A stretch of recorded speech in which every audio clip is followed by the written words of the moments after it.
would be a better place if Israel didn't exist. Yes. Okay. Israel's committed, so many terrorist attacks. They're stealing land right now. They're operating apartheid. Many moons ago, before they decided to establish Israel as a country, I know you've read like the short version in the classroom, and it was like, oh, the Holocaust happened, and then we realized that Israel needs a state. No, that's not how it went down. That's not how it went down at the F all, okay? Catholics and Christians were going missing on Passover, and then they would find bodies, okay, across Europe, and they were able to trace them back to Jews. Blood libel. They weren't Jews, okay? These were Frankists. They're currently committing a genocide on Palestinians. Like, do you believe in the genocide they're committing? I think they're fighting for themselves and they're defending themselves. Do you think that's defense? Well, when 1,200 people died, Yeah. and of which the 1,200... And so just like Leo Frank killed Mary Fagan on Passover back in 1913 or 1914, I can't remember the exact date, he did it during Passover for a reason, this Frankist cult, which is masquerading behind Jews, still participates in this shit to this day, okay? Why would you want, as a small nation that is the size of New Jersey, okay, why would you want the pedophiles to flee there? Like, why would you want the pedophiles to be procreating? Unless the nation of Israel may have been established by some Frankists. What this could happen. Just to get off for a second, years ago, my father was a big supporter of Jewish people and Israel. He's not Jewish. He wasn't Jewish, but he was a great friend of a lot of Jewish people. And if you say, let's say 15 years ago, maybe not even that long, anything bad about Israel or Jewish people, you were finished as a politician, right? You were finished. You wouldn't do that, Congressman. You wouldn't do it anyway, but nobody would do it. The most powerful lobby in this country, by far, was Israel and Jewish people. Today, it's almost like, what happened? What happened? What happened to Schumer? What happened to all these people? Schumer's like a Palestinian, right? You gotta remember that.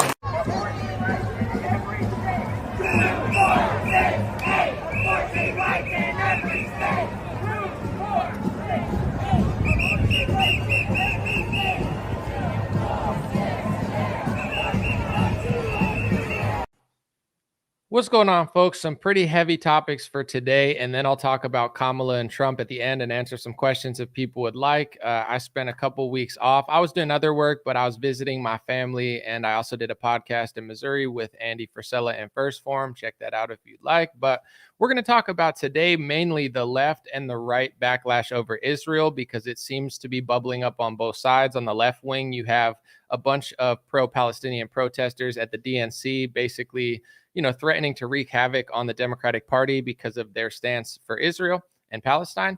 And then on the right, you have huge celebrities like Dan Bilzerian, who's come out recently as a massive critic of Israel. He went to PBD podcast and eloquently explained all of the things that he thinks about Israel and Jewish stuff. And then, of course, Candace Owens has been going viral on Twitter and social media, where a lot of her critics are saying Candace Owens is being hateful. She's lost her mind. She's crazy. Yet all I'm saying is, in all of those criticisms of Candace, I haven't seen one single person seem to articulate what she said that was wrong and why. Not saying it's not, but we're going to talk about all that stuff today. I'm glad to be back. Give me a thumbs up for the chat, the algorithm. And before I get into my personal opinions on these topics, I'm going to try to break down why all three are happening, because I believe that left-wing media lies about almost everything, but also right-wing media like Fox News, Daily Wire, etc. God bless them, but I feel like they are so bad at explaining this, and they're just pure propaganda on a lot of these points. So a lot of right-wingers are in the dark about what's really going on. And in order to even have a real opinion that makes sense, you have to understand why it's happening and not just be fed pro-war propaganda talking points by people who have a massive bias. So we're going to try to cut through that today. And then at the end, like I said, we could talk about Kamala and Trump. Very important election coming up. I just find this stuff so much more interesting to me. So that's why I want to talk about it, because I feel like it's often talked about, rarely talked about accurately. Dreamer Podcast starts now. Thanks for being here, folks. I'm glad to be back. It's the Dream Rare Podcast. Welcome to the show. The way to get the news at the desk or on the road. Let's go. God is great and success in our control. The world is crazy, but we get better from obstacles. Yeah. What's going on Facebook, YouTube, Rumble, and any other people watching somewhere else? Before I get into the actual story, I want to talk about social media real quick because this affects us all. I use Twitter. Obviously, it's been a great platform. I think Elon's done great work with it, or X as they call it now. I'll just keep calling it Twitter. But one thing I noticed was I stopped using it for a couple months, and every time I looked at it, like I'm still learning and educating myself. It's not like I'm not looking at anything, but by not having to respond all the time, like when I'm a user on Twitter and I'm not taking a break, everything I see, I feel like I have to have an opinion about it. Like, of course, I always have opinions, but it's like, let me respond to that. Let me argue with that person. And once you get out of that cycle, it's so much more pleasant to use social media and not worry about hundreds of comments coming back your way, what you think, it's like people are beefing, there's drama, this person's beefing with that person. And like every day it's a new thing. It was a beautiful thing. And obviously I need to get back to work and have a job, but I don't know if I'm ever going to use Twitter the same way I used to. I might just post clips because I've just come to the conclusion after taking a large break, which I always knew, and instinctually everybody knows, that text arguing and constantly stressing out about like text conversations with people halfway across the country that you don't really care that much about, it's just not a healthy way to live. I think it's great for information. I love podcasts and live streams, and this is a beautiful thing. I'm so grateful. But something to be aware of if you use social media that way. I'm not saying to like completely take a break or be a hypocrite, but try a few days getting out of the cycle that you're in. And I think psychologically and mentally, it just changes your whole approach to it, where a lot of these relationships we have with social media are extremely toxic. And, you know, for me, it's my job, and for others, it's education or entertainment. But, you know, you want to have fun doing this stuff and not just be in some sort of draining circus cycle. So I've had a great time just taking a step back, reevaluating my business, moving forward. I'm not going to quit. I'm never going to give up. I like what I do. But yeah, I feel like my relationship with Twitter was a toxic one. Someone said, you're also toxic. Well, thank you, Andrew. If I'm so toxic, I don't know why you're watching the show, but thanks for your money and I don't know, views or whatever.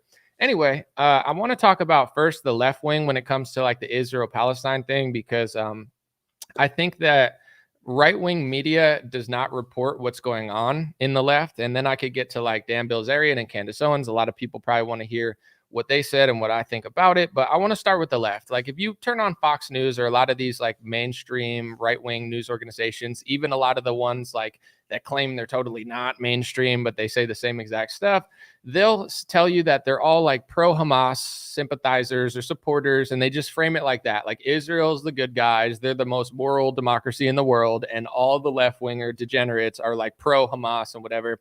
Here's all I'll say.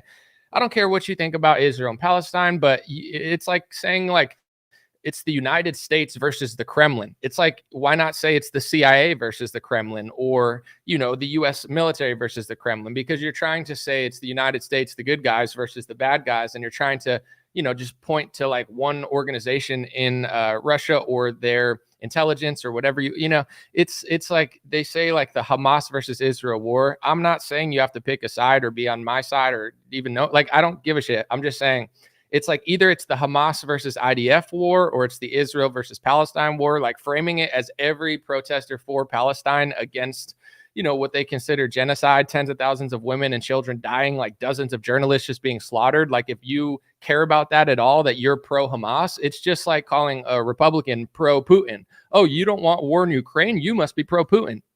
I can't speak for everybody. I can speak for myself. I'm not pro-Putin. I'm not Russian. I have no Russian pride or nationalism. I don't even think I'm 1% Russian. I believe I'm not Russian at all. But I'm an American citizen with an opinion of foreign policy. I have nothing to do with Putin or Russia. So I hate being called pro-Putin or whatever. It's just stupid. It's a lie. That's what right-wingers, Fox News, Daily Wire types, etc., Gateway Pundit, all these people, that's what they do with the left wing. They just say pro-Hamas, pro-Hamas, pro-Hamas. You don't need to lie or push out propaganda in order to make the left look bad. They make themselves look bad every day. They can't run a city. They are losing their minds. They think working out is like a right-wing conspiracy theory. They wanted to wear a mask for 3 years. They think pharmaceutical injections, like government tells you, is totally trustworthy.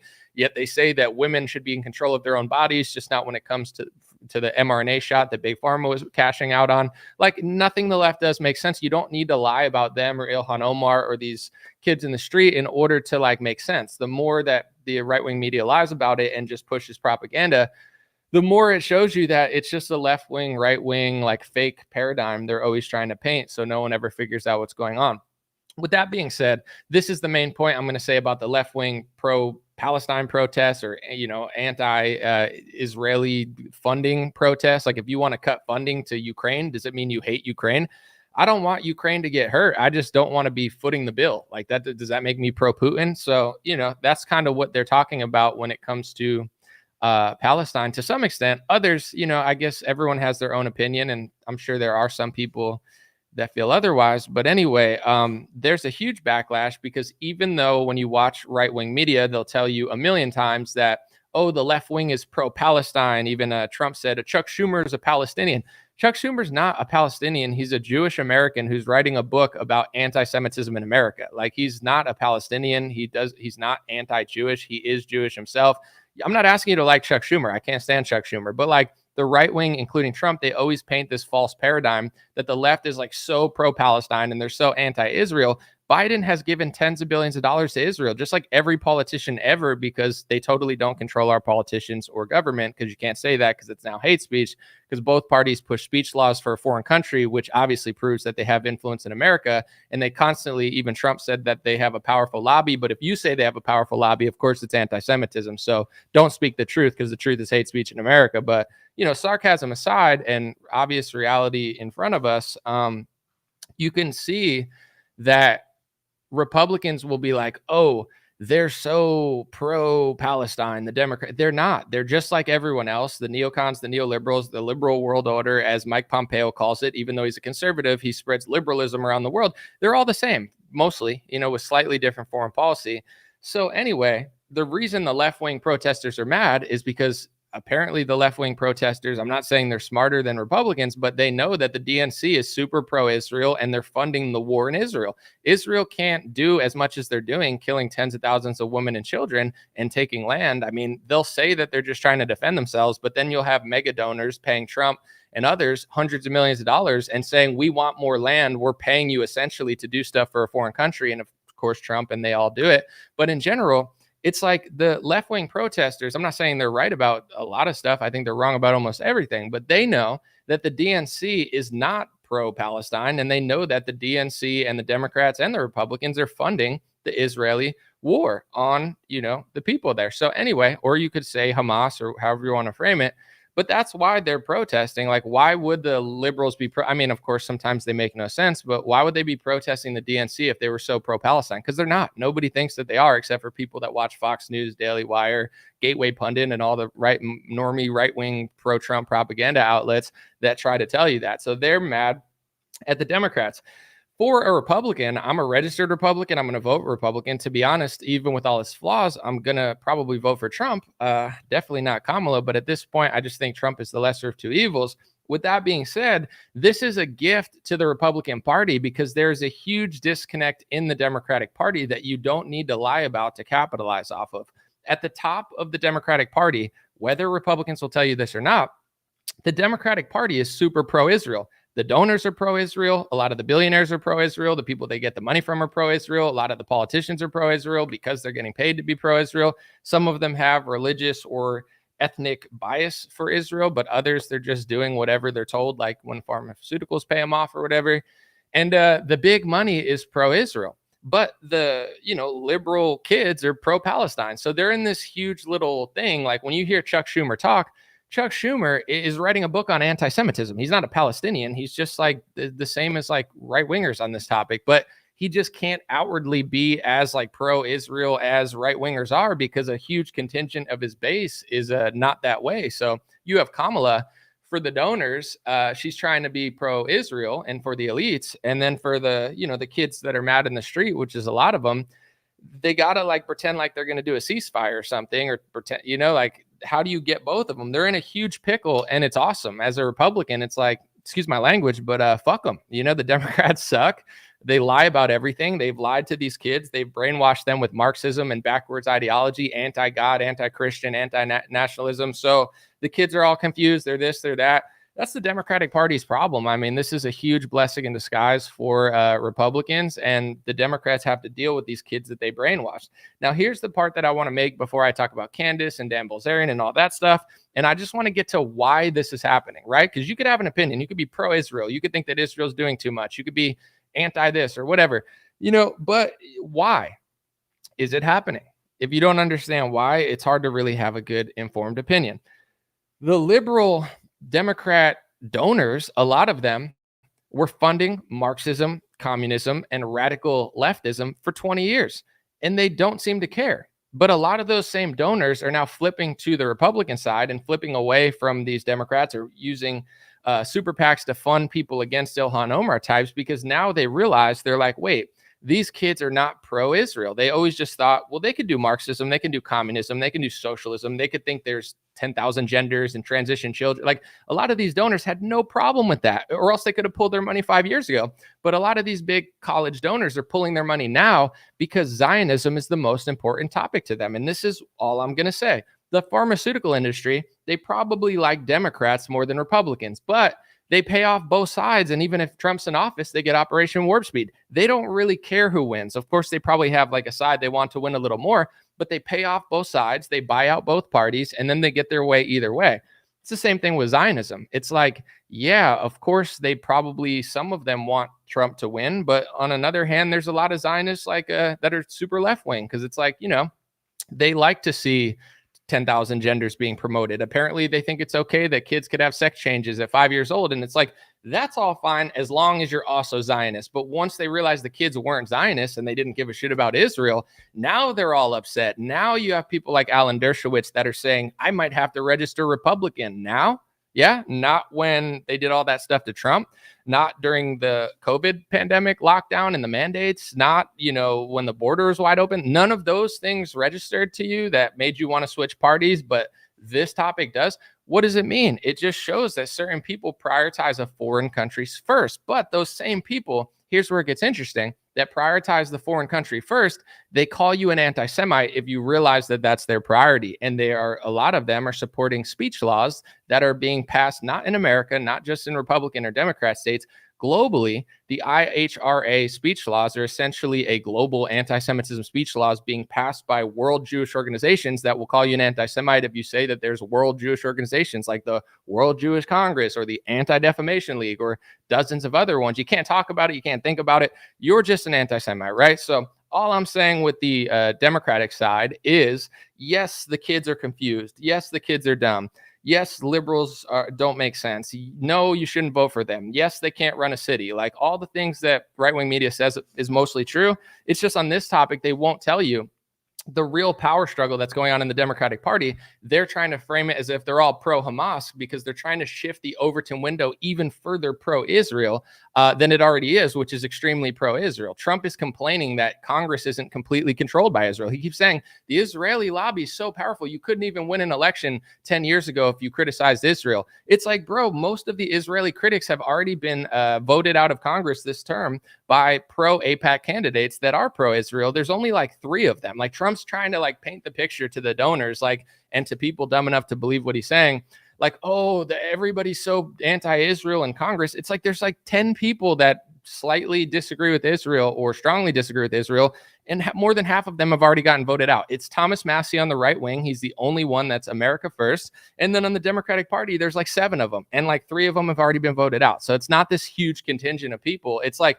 Trump's like basically translating what he really means is like 100% of Congress or 99% of Congress used to be pro-Israel. Now it's like 97%. And that's so bad. And if you give me all your donor money, I'll make sure I get them out of the way to make sure everybody serves the foreign country that I'm getting paid to serve. It's like, that's what he's saying essentially. And, it is what it is. But they're just not going to tell you the dynamic that this is a weird blessing in disguise because the Democratic Party has created a Frankenstein monster of socialist, Marxist kids that don't know what gender they are and thinking working out's bad. But the donors that have been funding this, a lot of them never cared. They don't care about America. They don't care about our border. They don't care about your kids. They don't care about our future. They care about controlling a party and pushing them in a direction that helps a foreign country at the detriment of the United States of America. And then they say that it's hate speech to even say that it's happening. And you'll never hear that on most right-wing media because they're in on the 2-party clown show. With that being said, this is what I want to say with the right wing. I don't care if people don't like Dan Bilzerian. I don't care if people disagree with Candace Owens. She's got definitely like an energy to her and she goes hard and says a lot of stuff. And I'm not asking you to 100% agree with her, but let's just get to like why this is happening. I watched Candace explain this long form thing about how she thinks that there's a Frankist, like I think it's Franks or the Frankist people she thinks are like pretending to be Jewish, or they are Jewish and they're throwing other Jews under the bus. And she did this whole rant on it, right? And I kept seeing everybody disagree with it. I'll tell you what I think about it in a second. I'm not afraid to tell you. I'm an honest person. But anyway, it's like she says this, and I've watched hundreds of people say, Candace has lost her mind. She's mentally ill. She's really gone too far. She's so hateful. And I'm not joking. I still have yet to see one person explain what part of what she said is so hateful or wrong. And here's what I'm going to say. I'm Christian. If I said, I think the Catholic Church or the Pope is a false Pope and he's a socialist and a communist and he's basically destroying Christianity and Catholicism and he's a front and he's a liar, no one would say I'm anti-Christian. Even Catholics who like the Catholicism would be like, no, I don't really trust the Pope either. Like, I've never had any backlash from Catholics for being suspicious of the Pope. But, you know, on the right wing, you could say that Islam is not a religion of peace. Like most of these right wing plants, I mean, right wing media figures, I mean, right wing plants, they'll go on Fox News every day and say, Islam is not a nation of peace. They're all not peaceful. Not just some of them, all of them. So you're allowed to basically say a whole religion is not peaceful and can't coexist with others. Okay, freedom of speech in America. I don't live in Saudi Arabia. I live in America. So that's the First Amendment. But, you know, you can't say that there's a contingent of another race or religion that has bad intentions. No, we got to just pretend like it's all gravy and there's no possible way that there's bad people at the front of it misleading the other people. Why is that? Why are you allowed to criticize your own religion, question your own religion, question the Pope, question Islam, but you can't possibly think that there's even 1% or 5% of these people doing that? It's just not, and there needs to be speech laws and you're so hateful and it's not welcome in both parties. I mean, it's obvious. It's like, this is a talking point that they don't want people to have, because once you start having it, the people that disagree with you, they can't articulate why they disagree with you because they're not really, they don't know, or they're just like offended that you would even say that. And then they just do what they're doing to Candace now, which is like, she's crazy, she's horrible. Sure. Okay. Let's just say she is. What's your point?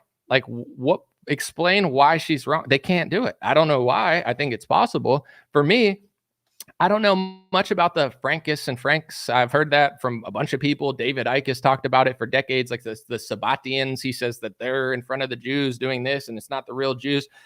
I'm not just saying this like to save face. Like, if I really believe something, I'll tell you. I don't know much about it. I've never really looked into it. I just know there's been people who are like, yo, don't blame those people. It's the Sabbatians and the Frankists, and they're like the evil ones. And I've heard this 1,000 times. I just I never was inspired to really look into it. Like, could it be true?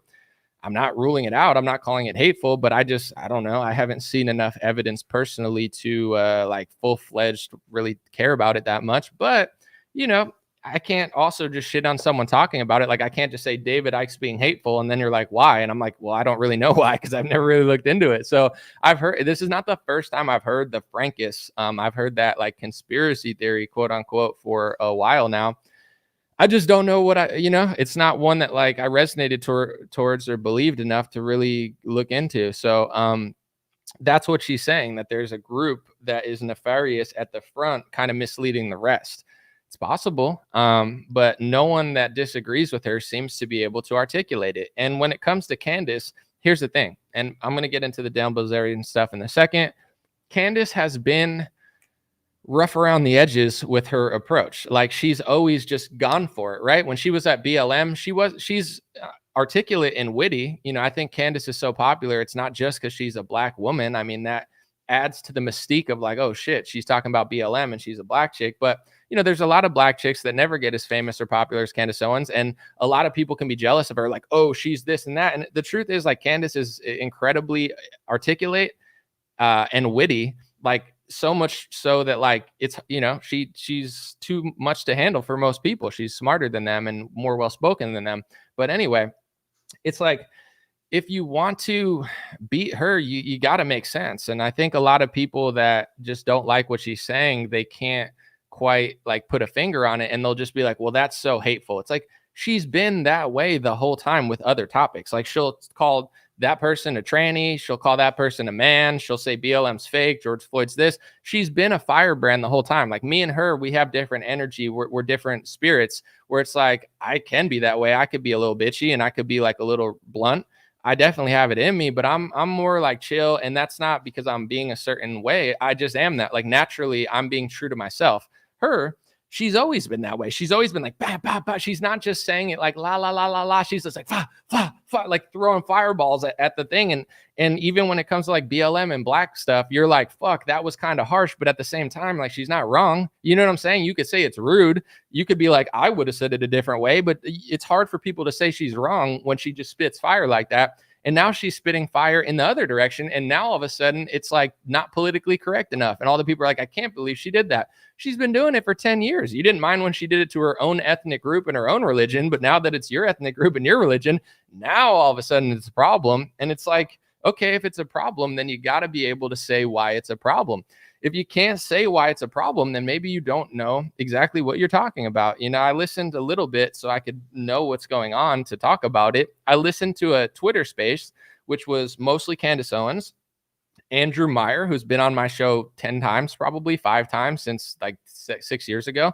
He's a frequent guest because he is someone who is Jewish and pro-Zionist who's willing to debate it. Like Candace said in the space that I listened to, most people are not willing to debate it. They just want to sit to the side and call you names. And Andrew seems to be one of the only people I've ever met that's willing to like debate everybody all the time. He loves debating and he loves attention. So, you know, she had Andrew Meyer. It was like Dan Bilzerian, Candace Owens, Andrew Tate, and Andrew Meyer. Oh, and Dave Smith, who I've also had on the show. And Dave Smith, in my opinion, is one of the best debaters on this topic. And he's hard to, you know, frame in the wrong way because Dave happens to be ethnically Jewish. But one thing that I noticed about Dave through talking to him and understanding him, hearing his story, because I've only seen his clips when he came on my show, I realized that he is a Jewish American who loves America so much and has no interest in going to Israel. Like he's just an American, just like me, where it's like, I'm part Italian and Polish, but I'm not planning to go back to Italy or Poland. Like I'm America first. That's what Dave is. And they hate the fact that Dave is that because they want to force a lot of these Jewish people in America to be so pro-Israel, where if you're not, they call you a self-hating person, where it's like, no, he's just an American citizen who prioritizes America over Israel. Andrew Meyer, I've talked to him enough times to know, great guy, smart guy, very honest guy. But Dave, in my view, from what I've heard and seen, Dave Smith has no plans to ever go to Israel. So he can talk about America and Israel with no bias. Like he doesn't, it's like talking about Somalia or talking about Russia or Ukraine or any other country where it's like, I don't hate them, but I'm American and I'm not going there. Like if you were going to run to Israel or run to Poland or run to Italy or run to Spain or run to Russia, then you would want to protect it because it's like, you know, eventually that's going to be your nation, not America. With Andrew Meyer, I've talked to him on stream enough to know that he eventually plans to go to Israel. So it's like he is very honest about the topics, but some of the things he says seem a little dishonest to me because the difference between him and Dave Smith is a Jewish American who wants to stay in America. And Andrew's a Jewish American who wants to run to Israel eventually and make that his nation. So it's hard to have, you know, the same exact thought process, just like, you know, a lot of Christians do when it comes to Israel. If you are a Zionist Christian, you have a massive bias towards Israel because you think that the Lord is going to hate you if you talk about Israel at all. So a lot of Christians, they think they could criticize the Pope and their churches and, you know, everything about America, their home nation, but they think that they'll be cursed if they don't completely just like get on their knees and lick the boots of Israel, because that's what their Zionist pastors have told them for the last 70 years. So I get that people have natural biases, but listening to the conversation was interesting. And, you know, same with the Dan Bilzerian stuff. I could play a little clip here because, I mean, this stuff is intense and they're going hard, but if you don't want people to go this hard or you don't want people to say these things or you don't want people to have these opinions, it's understandable. But I think people ought to know why this is happening. And I'm going to keep explaining that because it's like, even if you're so pro-Israel and so against Candace saying this and Dan Bilzerian saying this,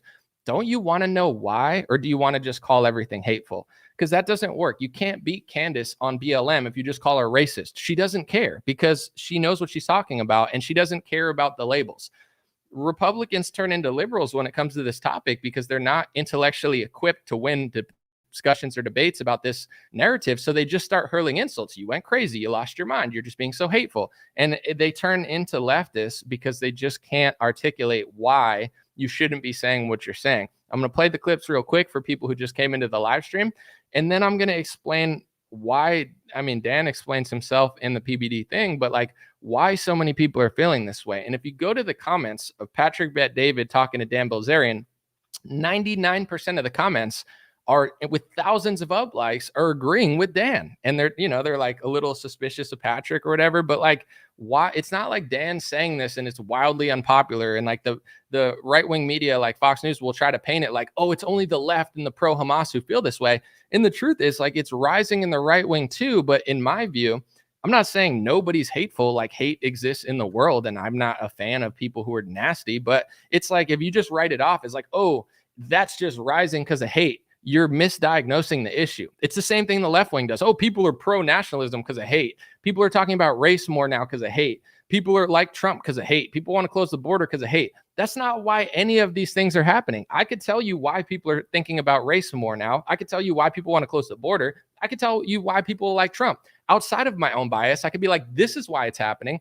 Even when Trump first came out and I wasn't a huge fan of Trump, I knew people in my own family and personal circle who liked Trump. I knew people that were Mexican who liked Trump and farmers who liked Trump. So when they were like, everyone who likes Trump is a white racist guy. And it's like, I knew that instinctually in my 20s. I was like, that's not true. Like, I might not like Trump for that reason, but I know people who like him because, like, I talked to my family too. And I said, why, like, you know, why do you like Trump more than you like Bernie Sanders? Like, you know, and I remember someone in my family told me, our healthcare was amazing until Obama pushed Obamacare, and now we have to pay $10,000 more a year, and our healthcare is shittier. Like, that's why they like Trump. Had nothing to even do with the wall. Like, they probably didn't get mad at that, but it's like that was why they liked him. So I was always good at, even when I didn't like Trump, I was always good at understanding, like, everyone's not racist, and everybody likes something different about Trump, Bernie, and Hillary. Everybody doesn't like them for the same reason or policy. That's not true. So to just write off this is like everyone's getting anti-Semitic because they're so hateful and it's all so bad and wrong and it's so evil and they're so bad and Candace sucks. It's also misdiagnosing the problem. You don't have to agree with it to understand why this type of rhetoric is growing in America and will continue to grow. I'm going to play the clips and then I'm going to explain why before I give my overarching opinion about all of it, because I'm not just a robot. I also have thoughts on this topic as well. And to be quite fair and clear, have for 6 years now. And it was one of the main reasons I believe I got soft blacklisted by all these free speech heroes that tell you on television that they love the First Amendment and they want to debate. Those same people are running around behind the scenes frantically trying to cancel anybody who can out-debate them on this topic to maintain the illusion that they know what they're talking about. So their tactics are similar to the left. Don't engage in a debate or discussion about this. Make them seem insane, because if we ever sat down in the same room and talked about it, obviously they would lose the debates, and they know that. So they have to like play that game. But anyway, here's the type of rhetoric that's been coming out through Candace and Dan Bilzerian that's been causing quite the controversy on social media. So you think the Middle East and the world would be a better place if Israel didn't exist? Yes. Okay. Israel's committed, so many terrorist attacks. They're stealing land right now. They're operating apartheid. Many moons ago, before they decided to establish Israel as a country, I know you've read like the short version in the classroom, and it was like, oh, the Holocaust happened, and then we realized that Israel needs a state. No, that's not how it went down. That's not how it went down at the F all, okay? Catholics and Christians were going missing on Passover, and then they would find bodies, okay, across Europe, and they were able to trace them back to Jews. Blood libel. They weren't Jews, okay? These were Frankists. They're currently committing a genocide on Palestinians. Like, do you believe in the genocide they're committing? I think they're fighting for themselves and they're defending themselves. Do you think that's defense? Well, when 1,200 people died, yeah, of which the 1,200... And so just like Leo Frank killed Mary Fagan on Passover back in 1913 or 1914. I just want to be clear, like, these are not left-wingers. So when mainstream right-wing media will be like, it's just the left, it's just the pro-Hamas, and then it's like Candace Owens is a mainstream, very successful right-wing person. Dan Bilzerian is very famous for just like hooking up with a lot of women and being a player, and he's got millions of followers. Like, he never talked about politics recently. Obviously, he leans right wing. Like, anybody that works out, like 90% of people are right wing unless they're like compromised in politics. Like, once you start lifting weights, you're like, yeah, I get it. Like, take care of yourself, and you're like, yeah, I'm not left wing. Like, they're wrong about almost every aspect of how to be great in life. But anyway, Even I saw Kim.com, who's like a famous, I think he lives in New Zealand and they're trying to extradite him. I don't know if he's a hacker or something, but I know he's got one of the biggest Twitter accounts.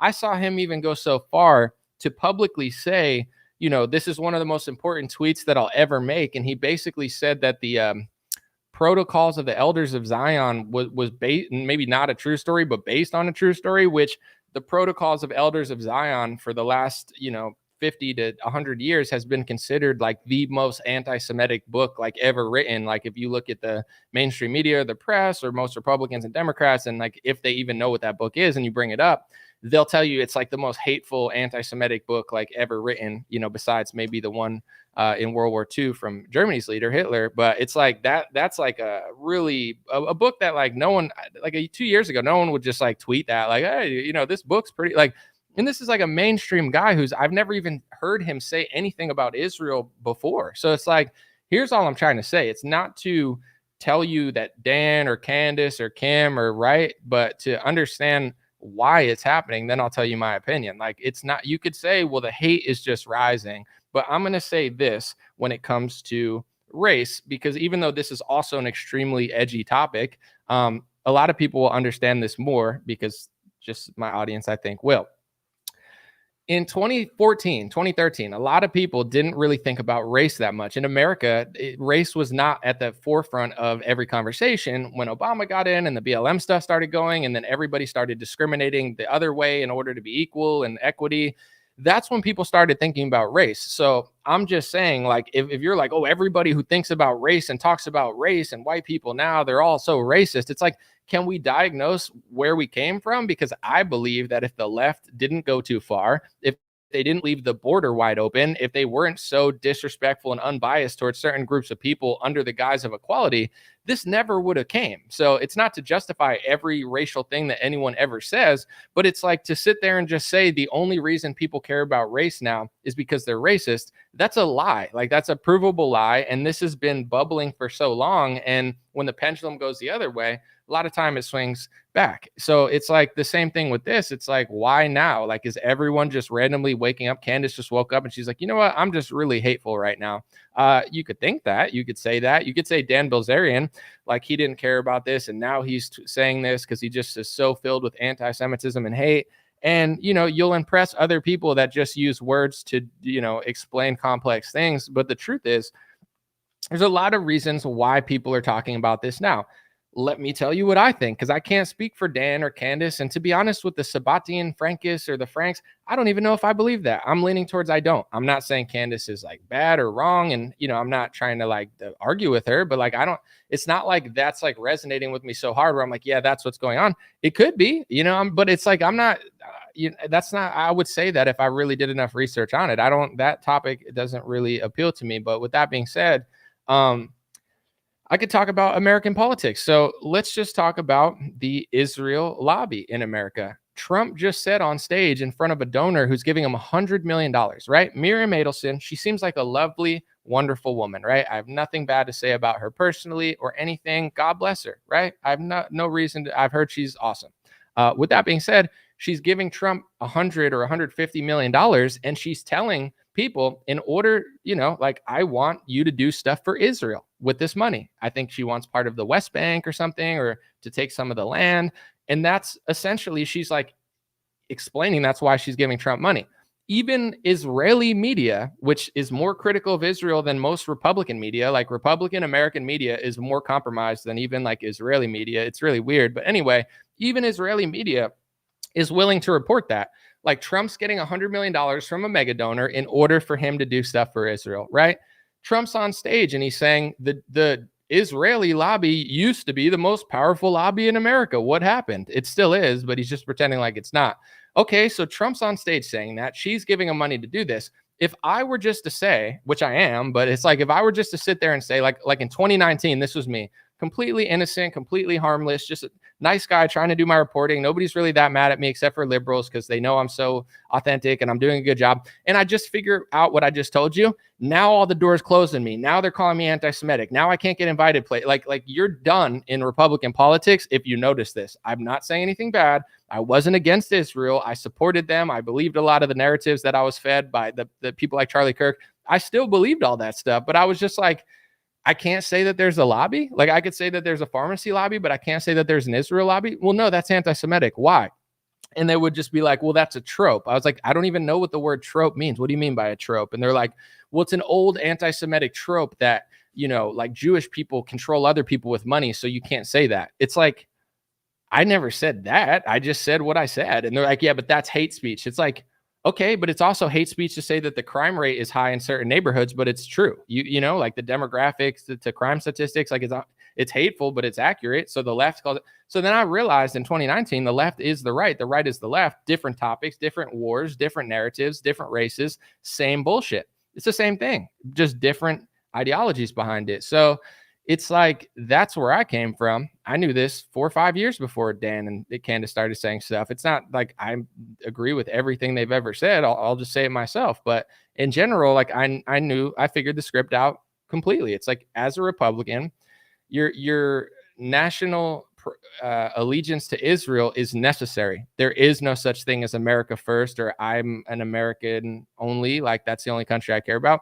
You have to pledge your allegiance to a foreign country that just so happens to be the biggest lobbyist, that just so happens to, you're not allowed to say it's a big lobbyist, that just so happens to be lobbying Trump to pass speech laws. But if you say that they're lobbying Trump to pass speech laws, that's anti-Semitism. And in the speech laws, it says that you can't say that they're doing what they're doing. So it's like, you got people on stage that are like, I'm doing this. And then I'm just sitting there like 26 years old, like, oh, they're doing that. They said they're doing that. Oh, you can't say that. So they could pass a speech law in my country, but I can't say that they're doing it because the speech law says that that's now anti-Semitism. This is why so many people are figuring it out. Like the game plan is so sloppy. Like you have to be, no offense, an idiot or over the age of 60 just watching Sean Hannity to not figure this out. All the youth understands it. Most Republicans under 25 understand it. The only group, like if you go on Twitter, this dominates the discussion. If you go on Instagram, this dominates the discussion. Patrick Bet-David, who's extremely popular and extremely successful, and I've never seen people disagree with him, only his co-host Adam, and all the comments are agreeing with Dan and calling Patrick a shill. I'm just saying, like every major platform and every group of people understands this except for Facebook and people over 60. Like they're the only ones that can't understand this topic, and they are super stubborn about it and think that they're right.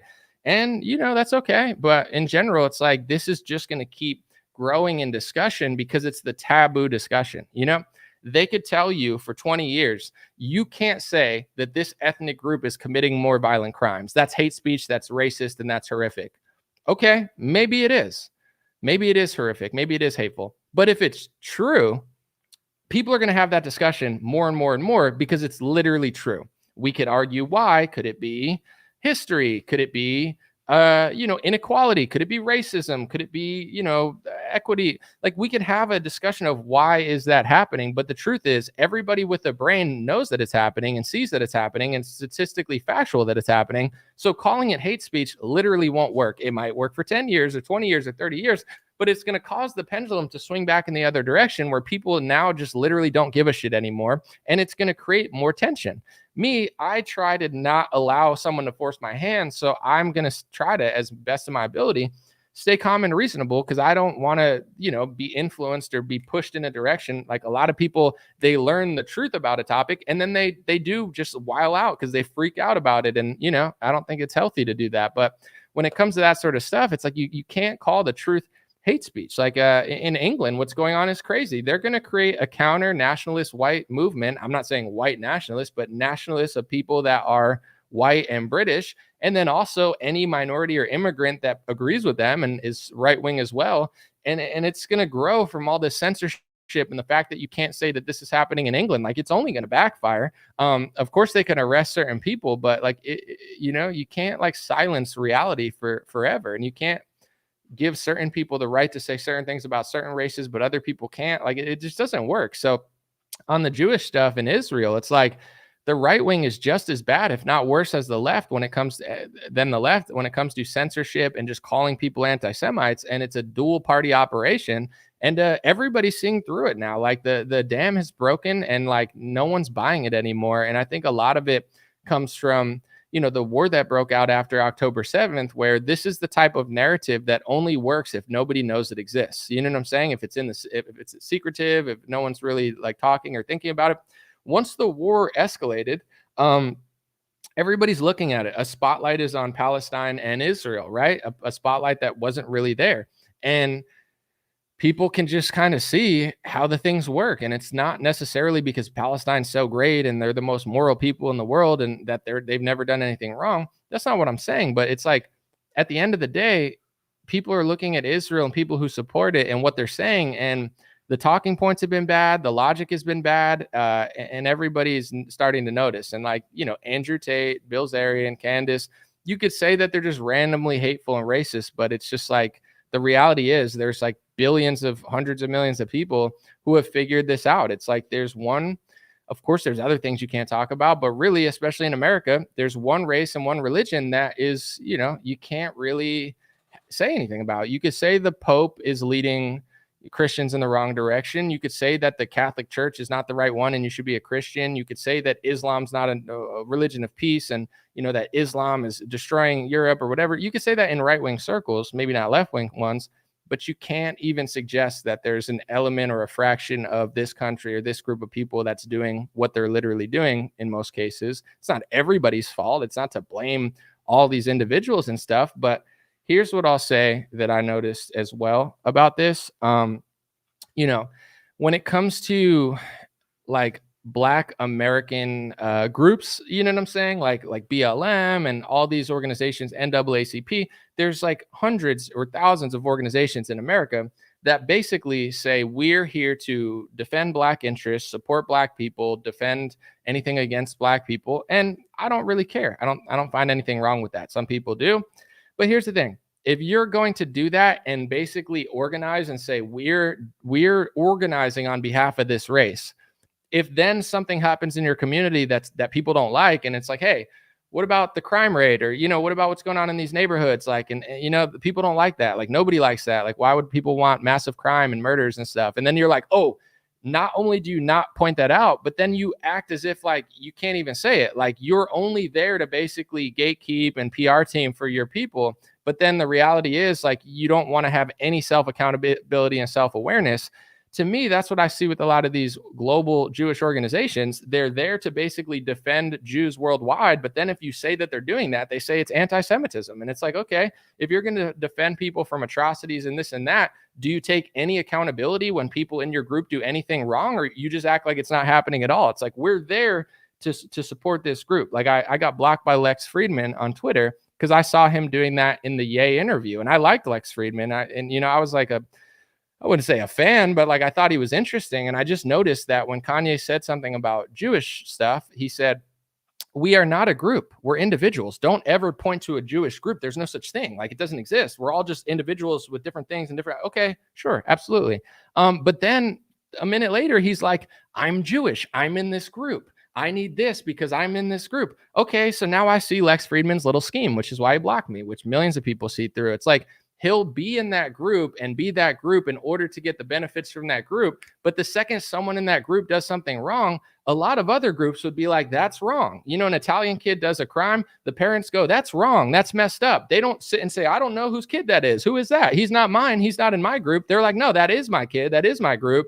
Shame on him. We're going to stop him from doing that. But in that, with Lex, it's like, I'm the group when you can't say these things and I'm going to censor you and tell you what you can and can't do because this is my group and we need special things.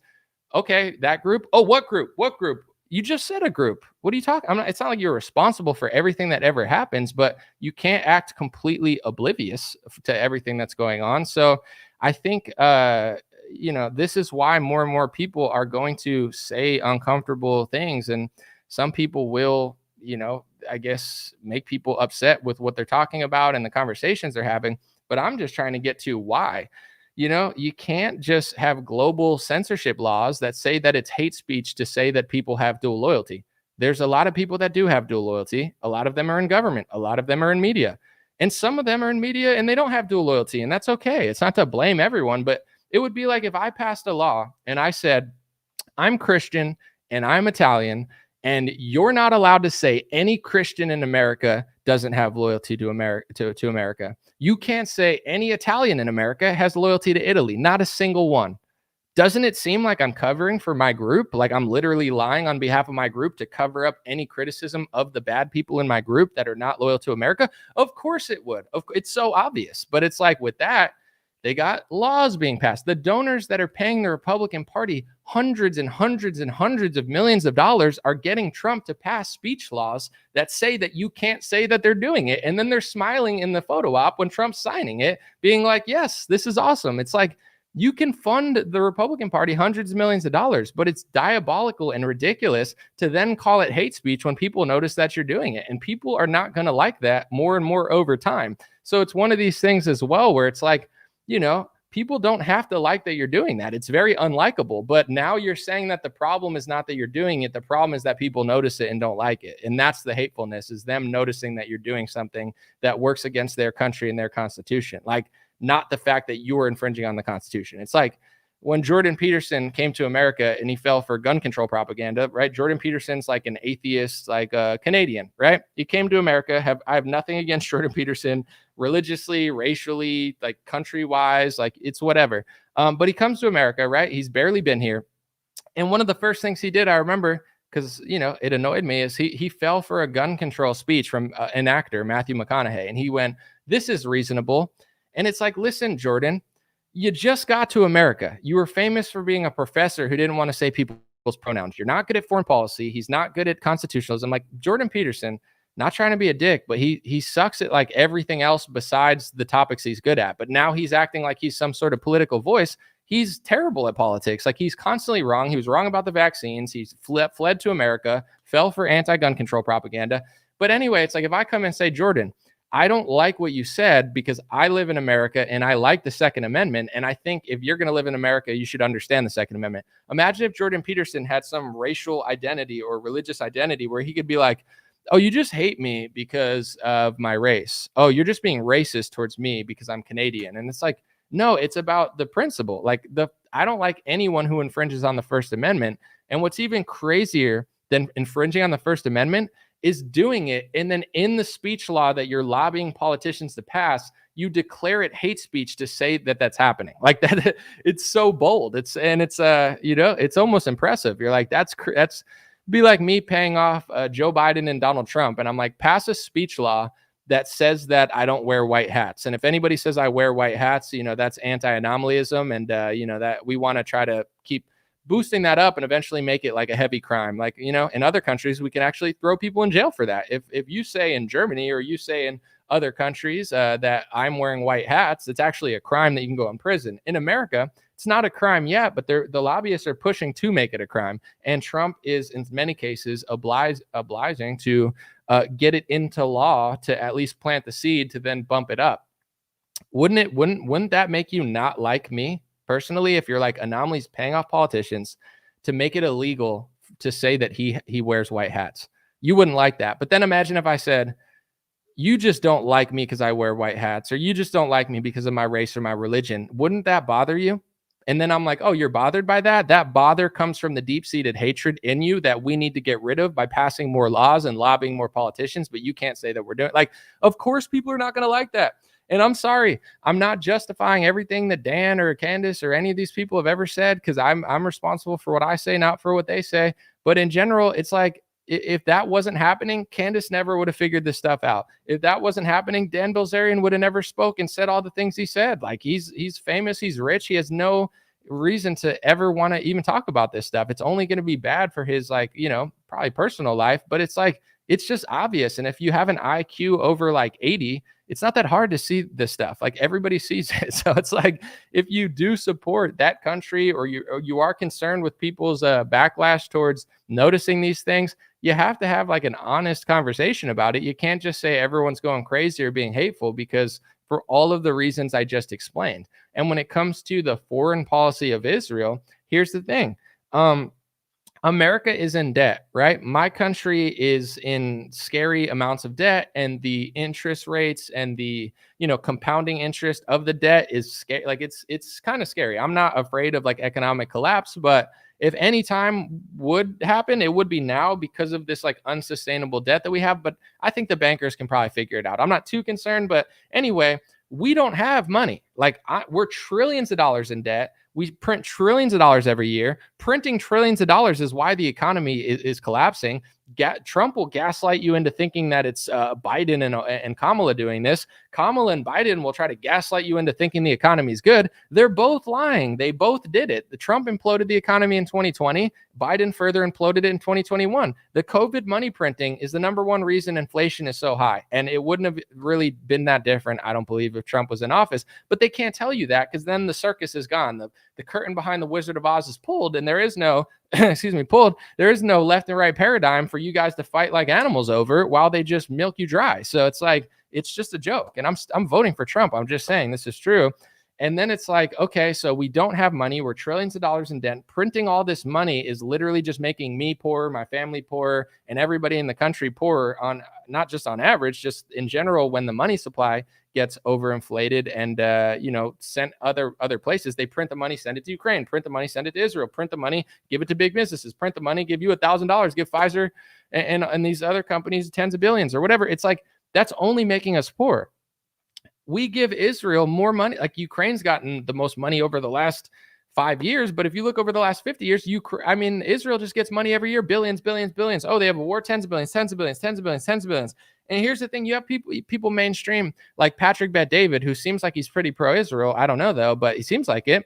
He even thinks that Israel, and even Charlie Kirk said this. Charlie Kirk said he thinks it's suspicious that Israel had that attack happen with their strong border wall and Mossad. And it's like, paragliders, they could stop a missile going at like crazy speeds, but they couldn't stop paragliders. Even the most pro-Israel people are saying this type of stuff. Like they're saying it on their podcast, even though they go to Israel. And I'm not saying Patrick has, but I'm just saying in general, like Charlie's probably been to Israel dozens of times. I have no idea, but it's like so it's like, okay, so if that attack was allowed, I'm not saying it was, but they're saying it is, that's why they're getting more money now. If there was no attack and there was no war, would we be dumping tens of billions of dollars into their country? Would we be funding them more? No, we'd give them a couple billion a year. But now, how much have they gotten since that day? Tens of billions, nearly 100 billion. How much has Ukraine gotten? Okay. And it's like, you probably can't talk about Ukraine either because Zelensky is Jewish and his mega donor who funded him was also Jewish. And I'm just saying, you could look up Atlantic articles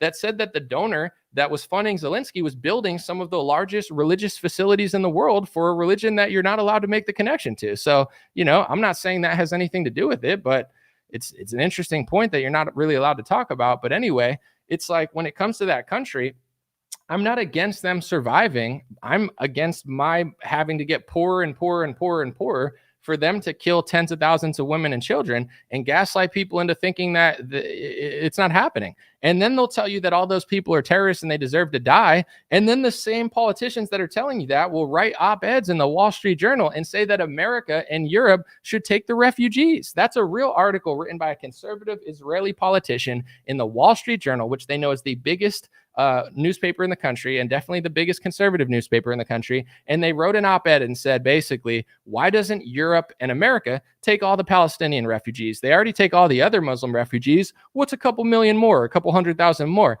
But wait, didn't you just tell me that you're killing all these women and children because they're all terrorists and even the kids? But then you want America to take the people that you just said were terrorists as refugees? I'm sorry, folks. They don't give a fuck about us. Okay. And anybody with half a brain can figure that out. So does it make me hateful to be like, you know what? I don't want to get poorer and my country to get poorer, to send hundreds of billions of dollars to foreign countries and foreign leaders so they could start wars, which in my opinion, other people can have a different opinion, but in my opinion, based on my research, are both against America's interests. I don't see the war in Ukraine for American interests. What do you want to do with Putin and Russia? Oh, we need to do this and that. How? Russia's a massive country. They have the backing of China. And what are we going to do to them? Nothing. We're just dumping money in. Who's getting that money? Who's profiting off this? What's the point? But anyway, it's like, what are you going to do with Russia? It's a super white, strong Christian nation, Catholic nation. What are you going to do? Turn it into San Francisco? Try to get rid of Putin like you did in Libya to Gaddafi, and then slavery appeared there and it just got worse? Like, I'm not saying you have to like Russia. I don't want to live there. It seems cold. I don't speak Russian. No offense. I like Russians, but I don't want to live there. I'm not Russian. You know what I'm saying? I would not fit in, and I don't even know how to speak the language. But with that being said, I could see that. And then when it comes to Israel and Palestine, it's like, all of these wars with Iran and this and that, I don't think they're for American interests. I think Israel wants more and more land in Palestine, and they just want to wipe the people out that are on the land. And then, the more they do that, the more other people get annoyed, and then they need America's backing because other people are getting pissed off of what they're doing. I don't see any of this helping us. But at the same time, it's like, if they want to defend themselves and fight their wars, you don't hear me complaining about what's going on in,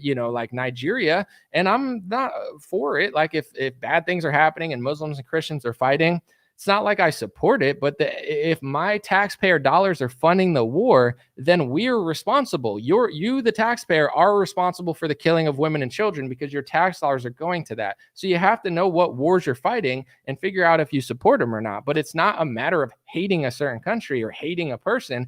It's a matter of, we're going into further debt in order to fund these. That's supposed to make people like Israel more. The fact that we have to spend tens of billions of dollars, hundreds of billions of dollars, giving them money for weapons and war that aren't really benefiting us, but you could claim that it is. How is that going to make people like it? It doesn't. So that's why they need more speech laws. And that's why they're trying to pass Israel blasphemy laws in America and say that, you have more right to criticize America in most states than you do Israel. You can boycott America on a college campus easier than you could boycott Israel. Just, it's like this country, and then you can't say that this country is captured because, of course, that's hate speech, aka literally the truth that everybody can figure out.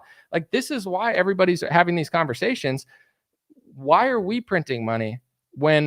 Can Ukraine print money? Do they have a bank? Does Israel have a bank? Or is America the only one with a bank? We can just go further in debt. If we can create money out of thin air at the expense of the taxpayers and get poorer in order to fund foreign wars, why can't those countries print their own money from their own banks and go into debt for themselves? Because they don't have to, because Americans are so dumb that they can't figure out that this is happening. And when you do figure it out, there's really no voting your way out of this, and people can't get past the right-left paradigm. They say, anomaly, but I like Trump. I'm voting for Trump, but what I said is still true. You're not voting your way out of this. So it would take both parties figuring out you're not voting your way out of this to fix it. But if you keep running back and forth between left and right like a ping pong ball, it's never going to get fixed. So all of these things are the reason that people are talking about this stuff more.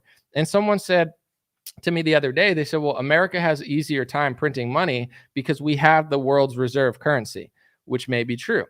Here's the thing.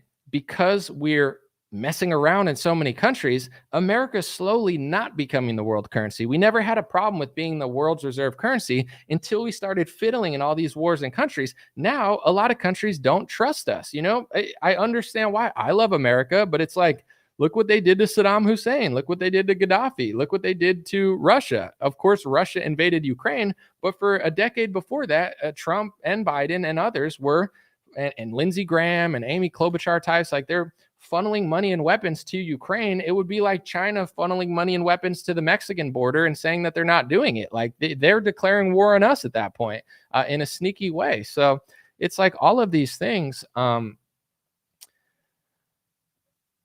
Now, because of our interventions, people don't want to trust America for the reserve currency. So you have BRICS and other people trying to undermine our currency. That's a direct relationship to what we're doing. Like, what we're doing in Ukraine and Israel, it is wasting our taxpayer money. It's fucking over our currency by making people not trust us and getting off the US dollar. It's like all the way. And then you got countries like Germany that are so brainwashed where they're like, yeah, we got to fight Russia. It's like, where do you get your oil from? You guys are like blowing up nuclear power plants, which is how you were independently, like, energy independent. And now you're like, yeah, we're going to, it's like, you got to figure out, like, if you're going to cut the oil supply or go after the country and fight, supply weapons to a country that's fighting the country that you get your oil from, like, what's going to happen to your economy? Like, that's another thing too. I'm not an economic expert by any means. Europe is different, but with America, what is our economy right now? How much Chinese goods do we get? You have all these politicians that are like, we got to do this and that to China. Sure, like, don't let China walk all over us. But at the same time, like, the American economy is completely reliant on Chinese goods. Like, half of Amazon is Chinese goods. Most people in America are cheap as shit. They don't even want to spend any money anymore. Maybe because they can't because of the economy. Maybe they're just selfish. But how much stuff's even made in America anymore? It's like with, they have a lot of leverage over us and we have leverage over them. It's like pulling out of something. Maybe it's easier for us to do with Russia because we don't get that much stuff. But once you start shaking the global map a little bit, it's like, if everything was made in the US, it's like, yeah, we could fight China and just send people to die overseas or something. And maybe we win, maybe we lose. But how much, like, what move could these people make when they're like, you know what? Not China, but other countries. Like, we were, 100% of our gas money was going through the petrodollar, but now we don't trust America, and 50%. Now we're going to go to 25%. Like, other countries have some leverage over us. We're still powerful. But all I'm trying to say is, I'm going on a little tangent. All of these foreign conflicts that we're being goaded into are affecting us, and having an opinion about it doesn't make you pro the other side or anti the other side. Having an opinion about Ukraine is American. It's like, we're funding the war. I never talked about Ukraine beforehand because I don't care. I have nothing against the people there. It's Zelensky, and he's a Western puppet that they basically put on television and brainwash people into thinking they're the president. Same thing they're trying to do with Kamala. You know how many female shows there were, and how many Maya Rudolph SNL skits they did to make her look funny and relatable, like the crazy aunt. They're doing the same Zelensky strategy here to try to get her in. But anyway, people, if you care, need to understand why things are happening. This is just my opinion based on what I've seen over the last 6 years. When I first noticed this stuff, it was not popular. It seemed like, no one wanted to talk about it. Either they were afraid to, or they just didn't understand it. Fast forward 6 years later, Elon Musk buys Twitter. He opens up the floodgates a little bit, allow people to have conversations, this and that. Candace does this, blah, blah. Now it's a mainstream conversation. People that I know that didn't say anything 6 years ago, not just Candace, like half of the Republican Party under 35 of the kids, they're all saying this stuff now. They're all having these conversations. They're all asking questions. They're all getting bolder. And it's not just going to like miraculously stop happening because you call them hateful. That's all I'm going to say. If you want this to go in the other direction, you got to like figure out why your side makes more sense, and then convince people and, push the narrative. You can't just sit there and say, oh, everyone's just getting hateful. Anomalies get, I had somebody reach out to me like a couple weeks ago, and he said, Anomaly, I have a Jewish wife. I watched your videos for years. I thought you were being mean and hateful. And now I realize like everything you're saying is 100% accurate. And I was like, I appreciate the message. Yeah, I don't like, some of my favorite people are Jewish. It has nothing to do with individuals or people or the country. It's just like the reality of it. Like, Americans didn't just wake up and say like, fuck Ukraine. That didn't happen. Like, people don't criticize Ukraine because they're pro-Putin or anti-Ukrainian. It's because the president of Ukraine, with America's backing, has taken hundreds of billions of dollars from American taxpayer money. Like, that's with Israel. People are like, why is everybody talking about Israel? We're just a small country. Because you got massive influence. Even Donald Trump says you're the biggest lobby in our party. It's like, that's why if you had the lobbying power of Luxembourg, no one would talk about it. People don't hate you because of your race or hate you because of your religion. They don't like being taken advantage of. They don't like being lobbied by a foreign country that doesn't seem to respect the First Amendment. They seem to want to undermine it, or at least people lobbying on behalf of them. And then when you point it out, everybody acts like they don't know what you're talking about. It's like, bro, you know what I'm talking about. You know what I'm saying? It's like if you brought up something with the Republican Party and I'm just like acting oblivious, like, no, I know it. It's not me necessarily, but yeah, I get what you're saying. Like, there's issues there. It's not, it would be like, what? No, this is hateful. You're being hate. It's like, no one's buying that shit anymore. And it's crazy because like people are getting so bold with it, where I feel like people that don't know anything are just like shocked by it when they see it on Twitter, or Instagram, or YouTube. And they're like, where is this coming from? But here's all I'll say. If anybody watched me since 2019, you know where it's coming from, because it's like, the truth about what's going on. I'm not hateful. I'm not mean. I'm not nasty. I'm not pro. Like I could say I'm pro this or I'm not. I'm American. You know what I'm saying? Like when it comes to Israel and Palestine, God bless everybody. And I hope that they find peace. Like that's what I want. I want them to find peace so we don't have to pay for it and people stop dying. Am I bad for that? I don't want Palestinians or Israelis to die. Is that bad? That's what I want. I know it's not always possible, but it's like, I don't have a dog in the race, just to be clear. It's not like, it's just like, it is what it is. Ukraine and Russia, like talk to people that are from Ukraine or Russia that aren't liars. Like they'll tell you like, half of Ukraine is basically Russia. It's like it was Russia at one point. Half of them speak Russian. That's their problem. If half the country's like Russian and they like Russia and Putin invades because America's giving them weapons, I'm not saying you have to agree, but it's like, why is it our fucking business to have to dump money into that country? Like, we're funding Ukraine to beat Russia. How does that help us? It doesn't. It just doesn't. You know what I'm saying? It's not. It's because the people who run America are trying to do something else. But the question is, and this is what I'll take it back to, and then I'll read some comments and talk about other stuff. Why? Right? And there's a lot of possibilities, but like, why do American politicians, why are they doing that? I'm going to go through a few possibilities that I think. I'm going to start with one that I don't think, but it could be. Maybe they know more than us and they're really trying to help us. Like, maybe the petrodollar is going to fall apart. And if they don't, take over Venezuela or invade Russia or whatever, or invade Ukraine to fight Russia, then like our economy is going to be bad. And they have to keep doing these wars to like keep us afloat. It could be a possibility. Like, it's messed up what they're doing, but it's like a necessary evil to keep America alive and have bases everywhere. Could be that. I'm not so convinced. If it's not good for us, then like, why would they do it?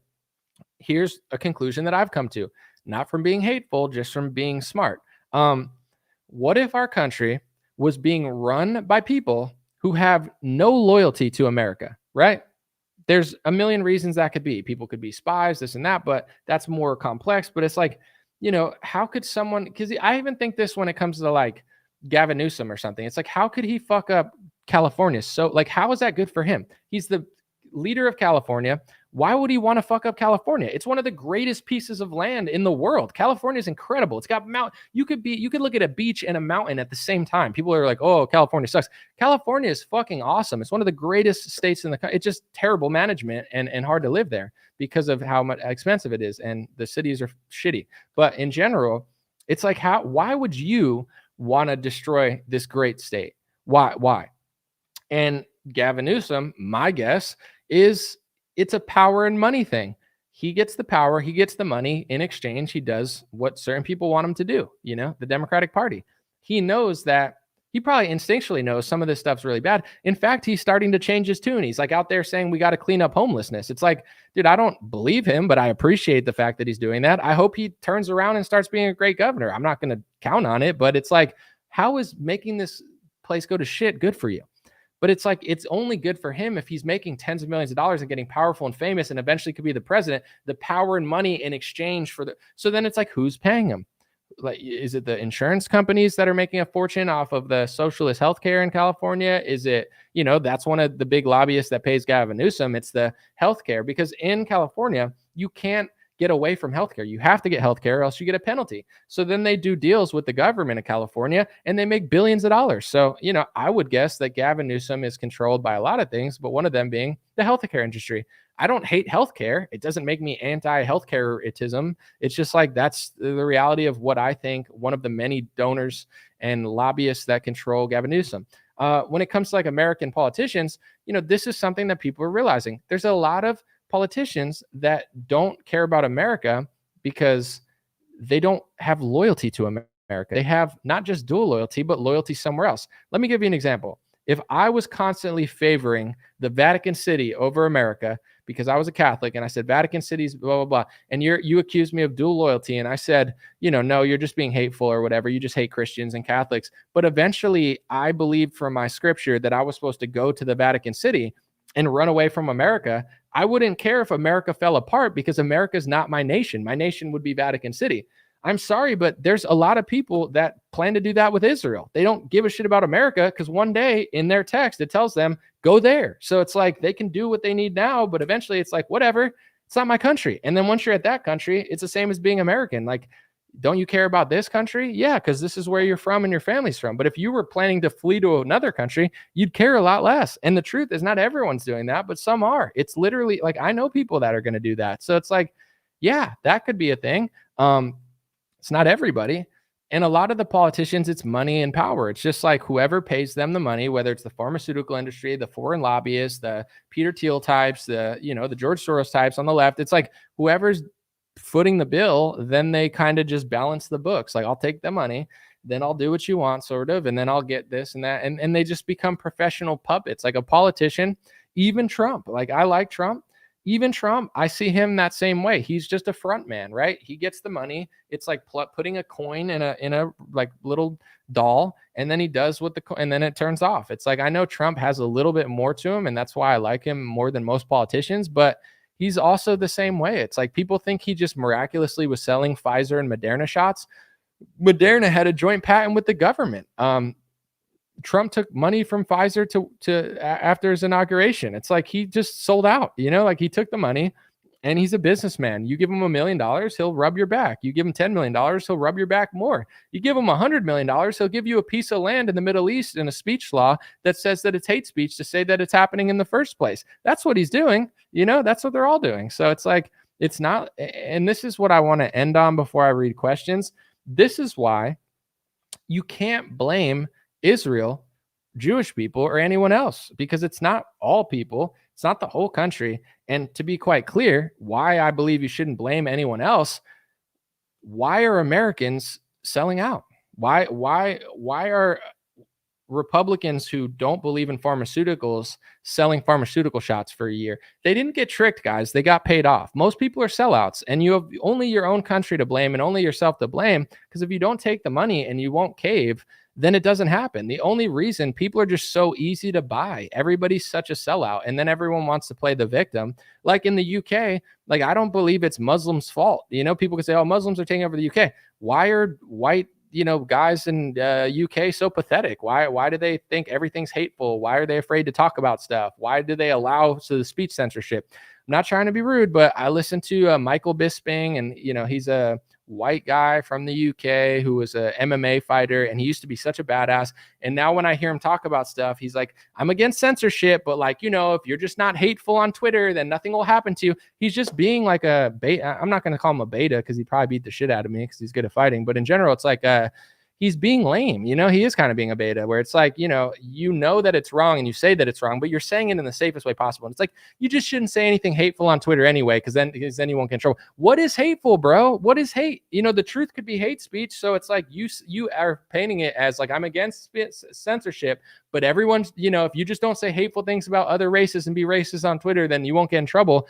It's like the truth can be called that. And it's like, so that's why England is the way it is, because most people act like Michael Bisping. They'll do what they need to do for money and tap dance and around topics that matter. And then when someone actually is brave, they'll disassociate and be like, that was hateful what he said. It's like, that's why the UK is falling. It has nothing to do with the people coming in. They wouldn't be able to do what they're doing if the people there weren't so weak and pathetic. So this is why, for me, self-accountability is so important. And as much as this topic is interesting to me and more interesting than like regular politics, I don't spend that much time stressing about it, because my life has been fine. And I'm not saying like, oh, my life's good, so fuck everybody else. But the truth is, like, my life is a product of everything I've done.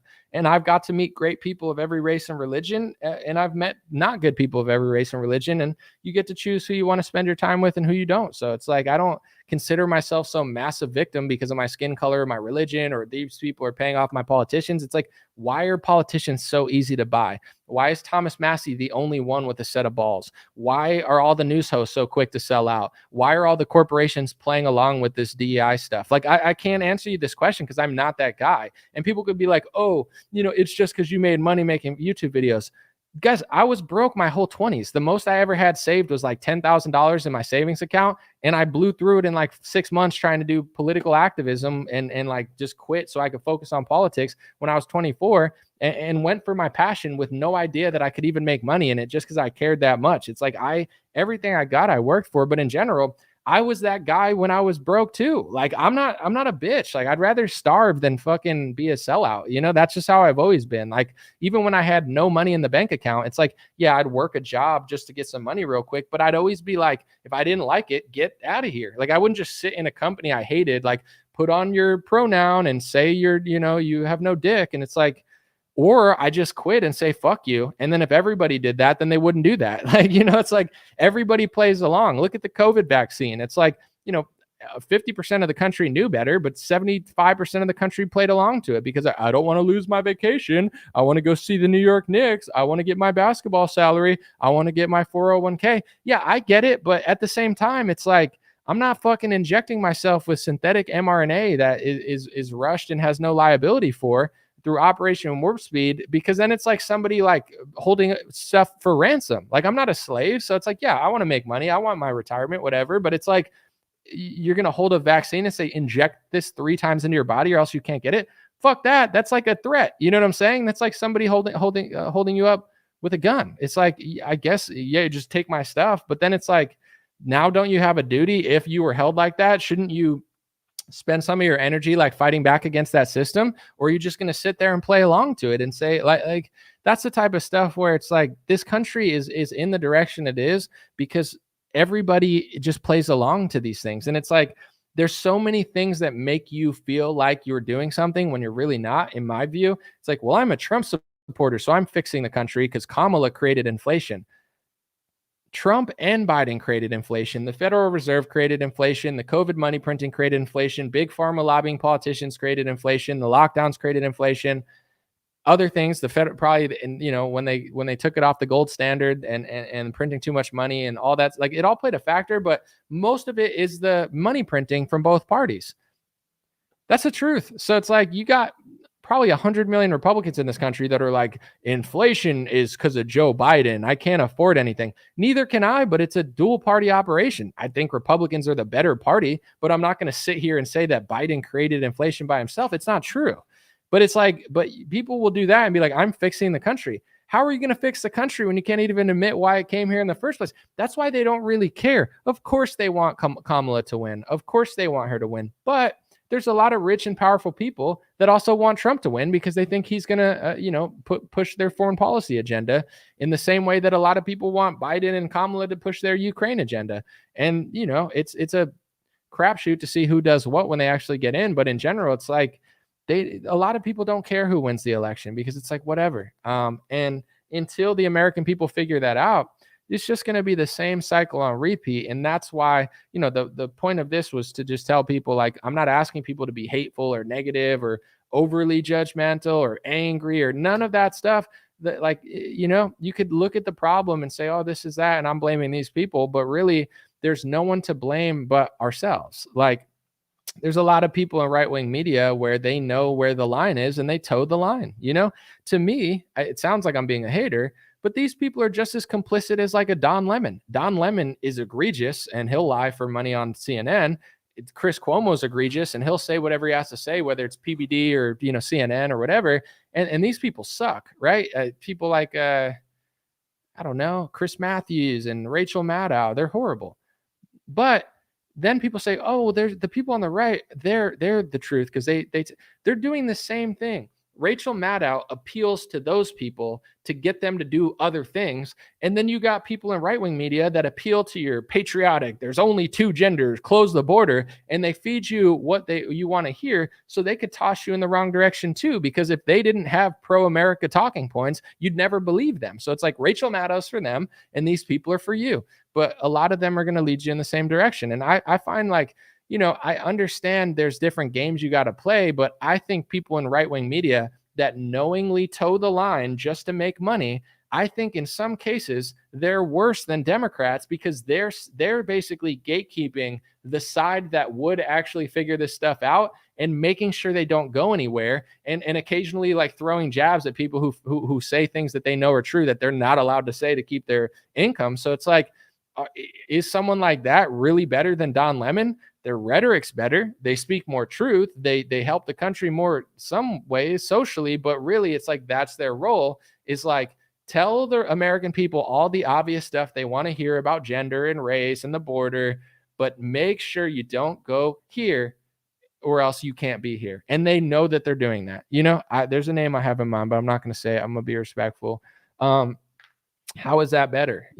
That's why we are where we are. So the only way to, in my view, actually fix the country, like, go vote, hope Trump wins if you're conservative. You know what I'm saying? I think he'll pick better judges. The Supreme Court matters. Trump, even when he messes up like he did with Amy Coney Barrett and Brett Kavanaugh, his mess ups are still better than Joe Biden and Kamala Harris. So it's worth it. His federal judges are also better. So, I think Trump will pick better judges. I think he'll secure the border a little better. And instinctually, I think Trump is just better than Kamala. So I'm going to vote for him. But with that being said, hope that he wins if that's what you're into. But then don't just pat yourself on the back and play this QAnon, trust the plan. Oh, the deep state's beating him up or whatever. It's like, yeah, protect the guy. Don't make sure, they don't do anything crazy. But it's hard for me to even know what's going on because someone like I said this on Andy Frisella's podcast, and I've said it on mine before, but say like RFK Jr.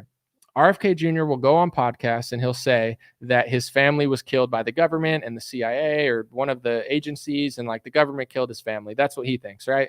JFK, maybe RFK too. Listen to him; he'll tell you, okay, so the government killed your family. That's fucked up. With that being said, then RFK will turn around and say, I want Secret Service, right? And they didn't give him Secret Service, which made it seem like they didn't want to protect him. But then Trump almost got killed, and his Secret Service that obviously didn't give a shit or was in on it to some extent because they were such egregious, terrible behavior that it would be shocking if they are they really that bad at their job? Like, did they purposely do it? No one knows at this point, and we're never going to know. But in general, it's like now we've seen that the Secret Service, which is run by the government, and the Department of Homeland Security, Secretary Mayorkas, is really, that's under his branch, which is wildly untrustworthy. And you saw that they almost got Trump killed. And then RFK starts celebrating, and he says, guys, good news, I got Secret Service now. So after Trump almost gets killed because of a negligent Secret Service, now they're like, you know what, RFK, you can have these Secret Service. And RFK goes, finally, I got it. Didn't you say that the government killed your family? Like, why would you want the Secret Service? Why do you want that? Why would you want that after Trump got shot? Like, it doesn't make any sense. Part of me just feels like these people are just like creating narratives for us to run around. So then people come to my chat and say, oh, why aren't you voting for RFK? Because he has no chance of winning. And he caved on the one issue I talked about this whole live stream. And he's a bigger sellout than Trump on that issue. He sucks. Like, if you're going to put it all on the line and be independent, at least be good on these topics. If you're going to sell out on the major topic that every politician sells out, RFK is like a clown to me. He's good on Monsanto. He's good on pharmaceuticals. But as a politician, he's just another clown that has like a less than 1% chance of winning that wants the same thing that almost got Trump set up. Like, why would you want that? It like, I don't trust them. I don't believe him, and everybody's like, trust this, believe. They want you to run circles around these people, trusting, believing, trust the plan, Trump, Kamala, la, la, la, la, la. And then just nothing changes. So Americans need to vote the way they want to vote, get your guy in office, but then please pay attention, because only with our cowardice and weakness is this able to happen. And it's like, if you don't want politicians to sell out, you can't sell out in your life. I can be a little, and I have some grace and some humility, but it's like, I could talk about other news hosts selling out, and you could be like, oh, you're jealous. I'm a news host who makes a career and a living without doing that. So it's like, I talk about this stuff and I don't sell out. I wouldn't sell out. So it's like, if you sell out to your corporation, you work for a mega corporation that makes you do shit that you hate, and you sell out to them, who cares what you think about Trump or Biden or the Israel lobby, or, you know what I'm saying? Who cares? Like, live that life that you say you're living. And then you talk about other people that aren't doing it. But like, if you're going to sell out to your companies and you're going to take a paycheck in order to do something in the world that you think is terrible, then why wouldn't a politician do that? They're just a higher paid puppet, So I'm not trying to be rude to people, because everybody's got to make money, but the change starts with us. There's no one to blame. You can't blame a foreign country. You can't blame a group of people. You got to blame your own people, and you got to blame yourself. And if everybody did that, the world would be a good place, instead of everybody pointing the finger at everyone else and calling each other racist for doing things that they do. It's ridiculous. So that's my rant for the day. I hope you enjoyed it. I enjoyed it myself, and I'm going to read a few comments about stuff. And if anyone has any comments or questions or about what I said, or even like the election itself, I'm here. Since I haven't been here for a while, I'll stick around for at least 20-30 minutes. Someone said Trump is Stone Cold Steve Austin. Vince McMahon is, No, I don't know. Why don't you say it and get banned from YouTube? No, I'm just kidding. He turned down the Secret Service offer. That's smart. That makes more sense than him celebrating it. I mean, even with Trump or RFK, like at this point, I know it's harder. I know it's hard to like do, because like you're in government. Like it's hard what they're doing. I don't envy it at all. But like, dude, people will crowdfund your security. Like if Trump said, guys, I'm going to crowdfund my own security, I don't want to pay with my own money, he'd raise $50 million in 3 days. Like RFK would raise tens of millions of dollars. Like people are generally good people. Like people with not that much money will give you $50 million in order to protect yourself, So if it's a money issue, I get that it's harder than that though. Cause like Secret Service, it's complicated. When you run for government, like you got to make certain sacrifices and you got to play certain games. So I get it. It's just, it's all a little strange. Someone said no one can rant as fast as you can. Anomaly. I love it. I got to strike while the iron's hot. Some days I come on here and I'm feeling like a little anxious because I haven't been here in a while. Like today I felt great. I feel healthy. I feel happy. I feel in the zone. So like when I could go, I got to go, you know, because some days I'm here, I'm like, I got to do a show and I'm like not feeling it. And I'm like, shit, I'm in front of a lot of people and I feel weird, you know, and then it sucks. But today I felt great. So I was like, let's fucking go. Let's get them out there. Let's stream of consciousness for the people. And then I could turn this off when I'm done and enjoy my day. But let's see. Where have I been? Well, I was visiting family for a couple weeks. So I wasn't just like doing nothing. I spent time with my family. I went to Missouri for a couple of days to do a podcast and visit my friend. Oh, that's another crazy thing that happened. So I was driving in Missouri, not even going that fast, and I got pulled over. And I was like, really? And I roll the window down and I look, and I kid you not, the state trooper was like a tranny or like a drag queen. And I was like, a Missouri drag queen tranny is going to give me a ticket right now? Like, really, in Missouri? This is not how I envisioned this road trip. So, I mean, the road trip was fine besides that, but it was like, I got a ticket from like a drag queen. And they were like, you were going 90 and a 70. I was like, it's Missouri. No one's on the road. 90, that's too much. I wasn't going 100. I wasn't like swerving in and out of cars. I didn't even know you can't go 90, like on a wide open road. I was like, okay. And actually, I'm going to put it down to an 84. I was like, really?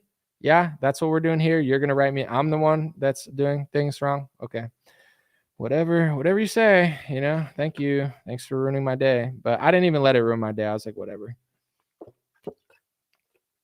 It's just like Clown World. It's like, it felt like an episode of Reno 911. I was like, are we being filmed? Is this some like weird degenerate reality show for like ETV or something?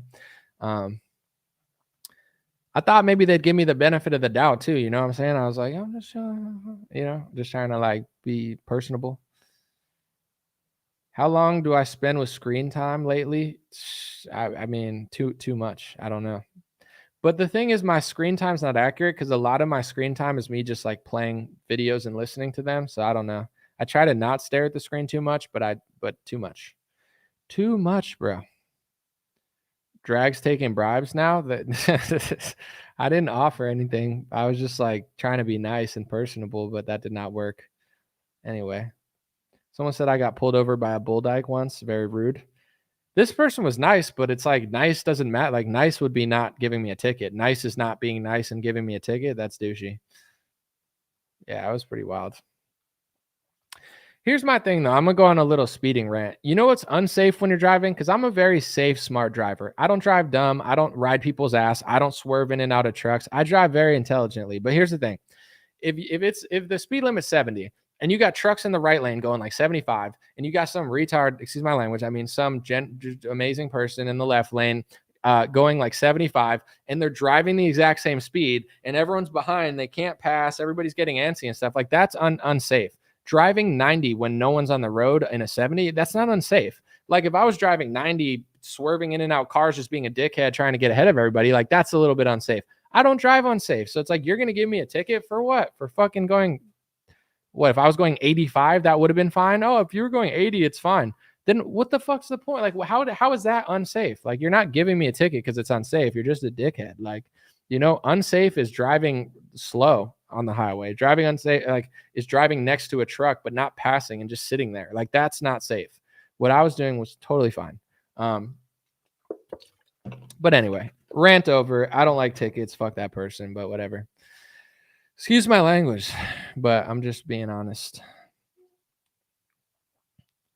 And before that, I was like back the blue, you know, like before I got pulled over, I was like a boomer. I was back the blue boomer, like the thin blue line. Afterwards, I immediately turned into a libertarian anarchist. I was like the police, you know what I'm saying? Like, it's like I'm on your side, but now you give me a ticket for that. Like, I don't know. I'm feeling a little more libertarian today. I think my thin blue line sticker, I ripped it apart. I'm not back in the blue anymore. I need a formal apology from the head cop in Missouri, and then I'll back the blue again. But for now, I'm libertarian. I'm two pullovers away from being Clint Russell. He's gonna come on my show next week, probably, or this week. You should have complimented the skin routine. Nah, it's not worth it. I would be like, just throw me in jail. No, I'm just kidding. like what is that? Maybelline or what is that? Is that Burt's Bees? I don't know. That would feel a little too gay.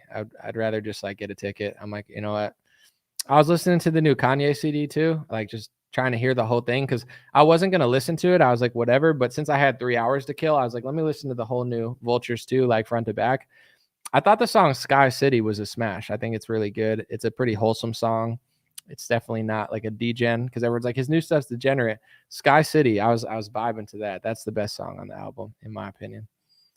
Someone said we really need police reform. They're all racist in my town. I think the problem with police is, yeah, I don't know. They just power trip and they could be dicks sometimes. Like I actually don't hate police and I think they do a lot of important stuff, but I've probably had more bad interactions than good interactions. And I'm not somebody doing anything. So if you treat people like shit all the time, like people are not going to like you, you know? So like if you're one of the good ones in your community and you're a good person and you have bad experiences with police and they treat you like shit when you're not doing anything, of course you're not going to like them, you know? Like, and a lot of people have those experiences. I'm sure I know that for a fact. So like I'm not liberal where it's like, oh, police, you know, fuck the police. It's like they do a lot of good stuff, but also a lot of them are dicks. So it's like, do you want people to like you? Be good to good people and go for bad people. Don't treat good people bad. You know, like that's, I don't know. I was just like annoyed, but everything annoys me in this country. It's okay. But the sunrise and the sunset and, you know, America and the national parks, those are cool. But some of the people here, it's a little much. Someone said a redneck in Butte, Montana blocked me out for 30 miles on the freeway. He even called his trash girlfriend to come and join the blockade. No kidding. Be careful around Butte. Why is he blocking you? I don't get it. He's just trying to like fight you or something, block the road. Is saying, can I say redneck? I've already said enough racial stuff today. I might as well say some slurs to the Caucasians, you know, just to even it out a little bit. Anyway. Someone said cops currently get their training from the IDF. They used to get their training from Steven Seagal. Let that sink in. Well, getting trained by Steven Seagal is epic, but yeah, no, I did look that up. Like police in certain states and stuff, they like fly to Israel. Like it's really weird. Like even if you're pro-Israel, is that not weird to you? Like maybe you live in Israel and you're watching this. Like, isn't it weird that American police fly to Israel and get trained by Israelis? Like I saw some like the Israeli like president or whatever, not the prime minister, but the president. He came and like I think like the New York Police Department like spoke to him and stuff. It's like, what's going on here? Like that is that not weird? I've read all articles about that and I'm like, it almost seems fake because it's so ridiculous. But yeah, like the connection between the American police and Israel is bizarre. It's like, it's just like, what would they come train here? I don't like, why is that happening? What do they want? Someone said all cops love Israel. I mean, they like the vibe where they're like, you know, Israel's just out there beating the shit out of people. No, I'm just kidding. But you know, like police are like, they're like, fuck yeah. Like if police could have their own country, it would probably be like Israel. They're like, we're just gonna crush and, you know, take the land a little bit and you can't do anything about it. Just kidding. Because that would be totally, that joke is illegal in 15 countries, so I immediately apologize. I don't know. Have I seen UFC 305? Yeah, absolutely. I thought it was a great card. What about it? Someone said we are no longer the United States of America. We are the United States of, I can't say it. The United States of, warning. You have committed a hate speech violation. That violation is illegal in 49 states, also in São Paulo, Brazil, France, Germany, Argentina, Spain, Australia, in pretty much every country except for the ones that America's trying to attack, like Iran, Russia, and China. If you will pay your anti-Semitism ticket, press 1. Beep. For Espanol, press 2. All right, I'll pay my ticket. I'm sorry, I didn't mean what I said. I don't want to get banned again. Anyway, where were we before that hateful bigot said that thing in the chat?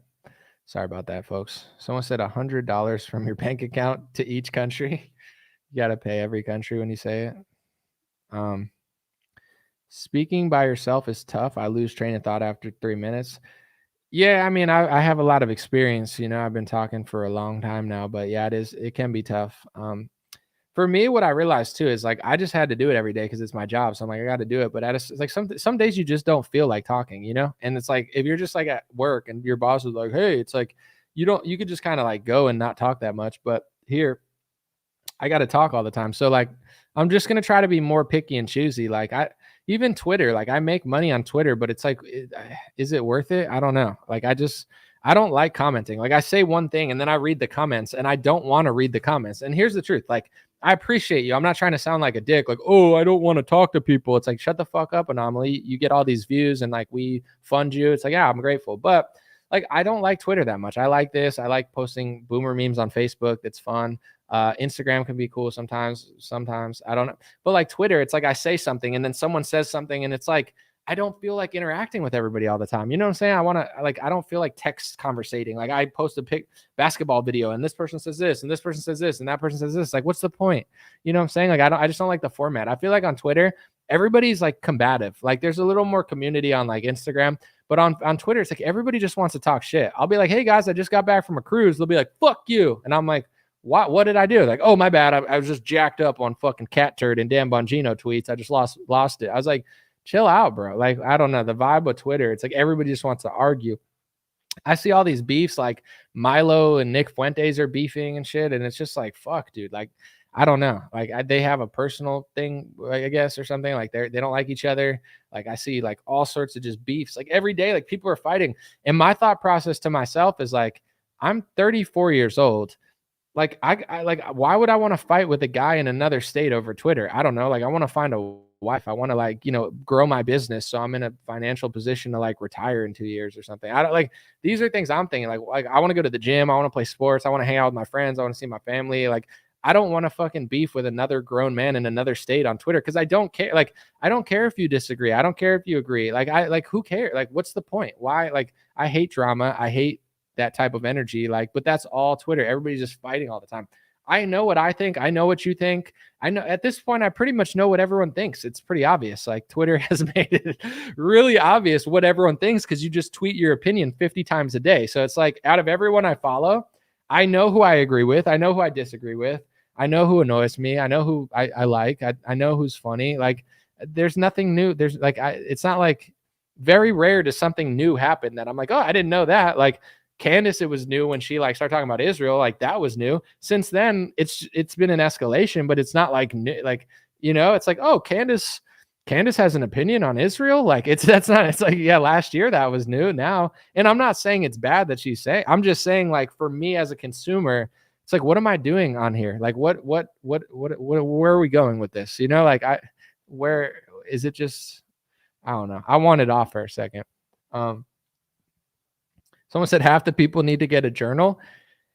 I mean, it's fun to interact sometimes with people across the world, but sometimes it's not. Like if I'm in a room with 10 people, like 5 of them I don't feel like talking to. So like, do I have to pretend like I'm on Twitter? Like, oh, I really want to interact with all you guys for money. It's like, I actually don't though. Like, and I'm not trying to be rude or unappreciative, but it's like, I'm the type of person, like I'm extremely sensitive and picky. And like, I like, there's people that are my friends that I don't even want to hang out with. You know what I'm saying? Like I value my time and my my energy and my peace of mind. So it's like, if I'm in a room with 15 people, I only like 4 of them. Not always, I'm just saying. And then so on Twitter, it's thousands of people and I just got to act like, but then if I don't agree with them, I got to argue with them. Like, I just don't want to be there. Like I want to spend my energy doing other people. Ray William Johnson said, you're not as smart as you think you are. Well, let me know, Smarty Pants. What's the super smart thing that if you're smarter than I think I am or whatever, give us a word of wisdom because you said you're not as smart as you think you are. Okay. Someone said you value your time so much that you're here talking to strangers on YouTube. I mean, I didn't say I don't like doing live streams. I said I don't like tweeting on Twitter. I do like this, but it's just also the amount of time you do it. I don't want to do it like 7 days a week anymore, but I do enjoy it in moderation. But anyway, thank you for your wise words of wisdom. Super smarty pants guy, crushing. Someone said this is his job.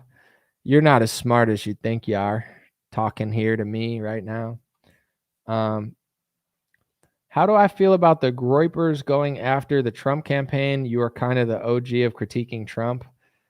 It's not even my thing. I'm not even trying to get credit for that, because I'm sure other people did too. But I just told the truth when I saw it. I don't know what to tell you. I'm not a politician. So like, if the sky's blue and Trump says it's red, I'm not going to say it's red for 2 years and then say it's blue 3 years later. Like I just called it like I saw it when I saw it. That's all I've ever done. So that's why I was so ahead, because Trump is like more than just a person. He's a movement. It's a friend group. It's like why a lot of people are successful, including a huge portion of why I'm successful. So it's hard to want to break away from that when he's doing weird stuff. But as far as the Groypers putting pressure on the Trump campaign, I could see it from both sides. Like me personally, am I offended by it? No. Do I care? No. Am I going to say, Nick, stop telling your supporters to do this? No, I don't care. Him and his supporters have every right to critique and challenge Trump if that's what they want to do. If they want to do it now in 5 months, I don't care. So I have like no criticism of it, because I could care less. With that being said, I could see the other side of it. Like I see people like Andrew Torba, who I don't know that he's critiquing Nick necessarily, but he's saying like, don't black pill, like we're going to win, like Trump's the better option. And, Andrew Torba of Gab is very outspoken, but he thinks it's time to support Trump. Other people are telling Nick to shut up. Like now's not the time. I could see everybody's point of view. I could see what Andrew Torba is saying, where like, don't black pill. Like I think Trump's the better option. I think Trump's the better option too. But I'm not like mad at Nick and his people for critiquing Trump. I don't care. You know what I'm saying? Like I'm responsible for what I'm doing. If he wants to do that, cool. If other people want to say not to do it, cool.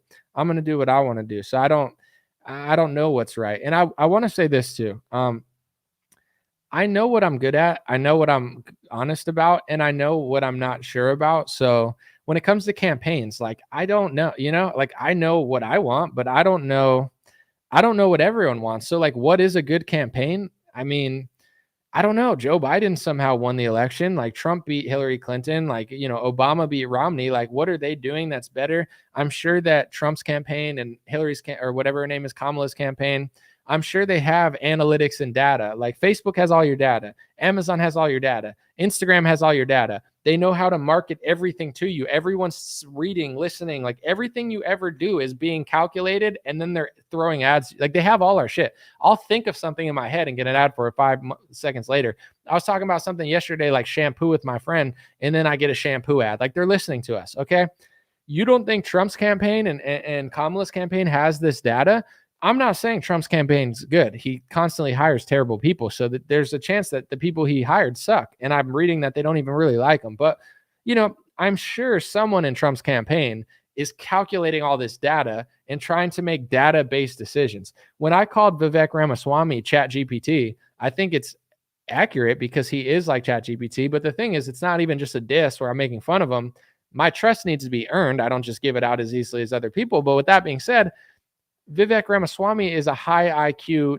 He's a billionaire who's run multiple companies. He knows how important data is. So all his decisions and everything he's doing, it's all data driven. He's like ChatGPT, input data, output data. You know what I'm saying? Like it's like a high level business to some extent. So it's not even like I'll make it a joke, but like I guarantee you Trump's campaign's doing this. So all that I'm saying is like, I'm good at social media marketing. I've created this for myself. Like I'm great at certain things. You know what I'm saying? Like I could be a huge benefit to any campaign with what I'm good at. What I'm not good at is I don't have all the data. So I would have to look at all the analytics and data and talk to people who have experience in data and analytics use, and then kind of come together to make decisions where like everybody on Twitter is a campaign expert. Everybody says this is what Trump should be doing, this and that. And I'm not knocking anybody. Like Nick and his people, they have the right to pressure Trump. Like Trump is kind of cucking on a lot of topics, and it's lame, and you don't have to pretend to like it, and you don't have to vote for him if you don't want. But at the same time, it's like, as far as like everyone's saying Trump needs to do this and that for his campaign, maybe not though. I know what I think. It's hard for me. Like, what does Pennsylvania think? What does Wisconsin think? What do people on the fence think? I don't know what they want. Like, women want abortions when they're Democrat, and even red states will vote for it sometimes. It's hard. Like, I don't want that, but like, you know what I'm saying? Like, everyone's just acting like they're this campaign expert. When I tell the truth about the pharmaceutical industry, I'm not wavering. You know what I'm saying? Like, this is the truth. You don't have to like it. You can get mad at me. When it comes to this, like, I'm not a campaign expert. So it's like, I could pretend and people would believe me because I have an audience that respects me and trusts me. But like, I could sit here and be like, Trump, this is what he's doing wrong with this campaign. And it's like, maybe, definitely maybe, but I don't know, and also, my opinion about the campaign is like, it's going to be won in the last 2 weeks. The vibe shifts are going to happen. Look at the vibe shift. Trump almost gets killed. He's up 20% in the polls. They switch out Kamala for Joe because they know Joe can't beat Trump with the assassination bump and the fact that Biden sucks at debating. And now the bump goes to Kamala. It's going to come back down, in my opinion. I'm not saying Trump has it in the bag, but Kamala is going to come back down because her bump is strictly, I don't know if platonic's the right word, but like, it's strictly artificial. And then when she debates Trump, if Trump doesn't fuck up and just destroys her with the help of Tulsi Gabbard and how she destroyed Kamala, Tulsi Gabbard took Kamala from like number 1, or at least one of the main frontrunners, to like number 5 or 6. Like, she destroyed Kamala's career at the time. So if she could help Trump figure out how to maneuver that stuff, he could bump again. So all I'm saying is this, is like, you have every right to criticize what Trump's doing, and you don't have to act like being lame on immigration is cool or whatever your topic is, or foreign countries or lobby money. But to sit here and say like the campaign's doing this or that, in my view, you got to win the last week. You got to win the last 2 weeks. Like, the end of October and early November is 1,000 times more important than now. You can't just do nothing now. You got to like plant seeds and get your message out there. But I think we live in a TikTok generation. You know what I'm saying? Very few people can go viral and stay viral. Most people, it's a thing and then it's not a thing. Like, everyone cares about the Turkish shooter and the weird Australian liberal girl who danced like a kangaroo, and then nobody cares about it. Like, maybe you're lucky and you could get a Hawk Tua, gets a good PR team, and they're putting her at Mets games and she's getting as much money as she can for the next year or two. Maybe she gets lucky and gets a reality show and stays famous forever, but chances are she's got another year or so max. But she might strike gold like Kim Kardashian or something. You never know. But you get what I'm saying? Like, we live in a generation where it's like, next, swipe, beep, beep, beep. What? Whoa. That's why I don't like Instagram anymore. I used to love Instagram. I have a big following on Instagram. Like, the comments, like, I should like it more than other people. Like, I'm doing well on it or whatever. I don't like it to post or consumer. I'm bored of, like, it's just like, isn't this fun? Oh, look, that guy juggled. Oh, that guy did a soccer trick. Oh, look at that guy hit a pinball down. Oh, look at that. There's a thing. And then that's hey guys, isn't this fun? Or isn't this so fun to just get dopamine hits every 5 seconds until your body's numb and you can't even smile anymore and you don't even know what's real or not? It's like, Instagram sucks. I used to love it. 2 years ago, it was my favorite platform. I was like, Instagram's the future. Facebook's going to crush because Instagram's better than everything else. Now Instagram fucking blows. Like, it's just like, it's the same with TikTok. It's like, scroll. Like, it's not, who cares? Like, none of this is fun. I'm not laughing. I'm not smiling. Like, it's just like, get me off this prison device. Instagram was awesome 2 years ago. It sucks now, but that's the generation we live in. So the campaign's going to be won with a swipe. It's not going to be won how people think it's going to be won, in my opinion. It's like, oh, he's got to do this and that. If the country was smart, yeah, for sure. If people were reasonable and not dumb, then yeah, that's what Trump should do. But like, the truth is, like, everybody's not smart. Everybody's not educated. Everybody's not willing to sit down and listen to a 5-minute speech. So what Trump should do and what Trump needs to do to win the election could be two completely different things. Like, Trump might have to go streaking on a golf course and say, oh, look, Kai Cenat, streamer, I'm not saying he's that, but like that might win him the election, or him coming out and being like, Palestine's getting bombed. And then like his donors get mad, but then all the liberal kids want to vote for him. I'm not really sure. Like, they probably would never vote for him anyway. It's just like, I know what I know about what's going on, but I can't sit and pretend to be a campaign expert. I want Trump to win. I want Kamala to lose. I think I know a lot about marketing, but I don't like votes and states and money. Like, like I've never had $1 billion to spend on advertisements. I've just made something from nothing. So that, like, my skill is very valuable, but Trump's campaign is not just one or two people. There's probably dozens of workers and everybody's playing a different role. I'd have to look at it to really understand, and then like critique. But I could tell you what I don't like about what he's saying or doing, but that's my vote. My vote means virtually nothing compared. Like, if I lived in Pennsylvania and I was a swing voter, now I matter for the national election. Living in California as a Republican, nationally, I don't exist, like, so my opinion doesn't actually matter. Like, Pennsylvania's opinion matters. Swing voters in Wisconsin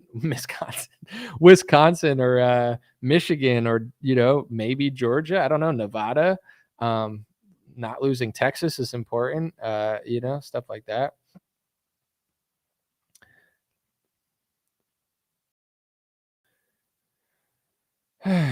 Let's see. Someone said it doesn't matter that you could vote. It only matters who counts the votes. I mean, who counts the votes is definitely extremely important. Someone said, I could tell by your follower numbers that you're being censored. Here's the thing, Marsha. In my opinion, I'm one of the best at not crying wolf. I'll tell you when I'm being censored. There's been times I've been censored. There's been times where I've been shadow banned. There's been times where they've stolen my money, basically, literally stolen my money and just shut off my monetization. I've been censored probably over 15 times at this point. I'm not being censored on Facebook now. They just don't care about live streams. If I did a short video, it might get 100,000 views. If I post memes all day, I reached 1.4 million people in one day on Facebook 2 days ago, just posting memes. They want you to post memes, just like Instagram wants you to post reels. I do a reel on Instagram. I get thousands of comments, 500,000 views. Look at me. I'm doing a reel. You do a live stream. Live streams work on YouTube. Live streams work on podcast. They do okay on Rumble, but Facebook, just like, my live streams used to get 100,000 views, 50,000 views. Now they don't, because like Facebook just won't show people. But it's not me being censored. They're doing it to everybody. They just want you to make shorter content, and they're prioritizing memes and reels over the other stuff. So that's the thing too. Like, I'm not just doing this as a plug, but I do social media consulting and marketing as well. I actually have 2 gigs this week, like, to the side, because I'm good at marketing and I'm expanding that business as well, just to, make money and do what I like outside of politics, because politics is whatever to me now. But like, the reason I'm good at it is, like, I'm not just going to sit and be like, oh, I'm the victim. It's like, not really. I've been censored, but Facebook, it's not like I know when they're doing it, because I could tell. They're not saying, oh, I don't want people to see anomalies. If I did this in a 10-minute video with pop-ups, it might reach 20 times more people. But I don't care about Facebook that much anymore, because they don't really pay for live streams anyway. Like, all the money is like posting memes and reels, and it's like, it's whatever. I'm not gonna not do it, but it's like, I'm not gonna sit and stress over like my Facebook numbers being down, because then my YouTube numbers are up, and I'm reaching this many people on Twitter.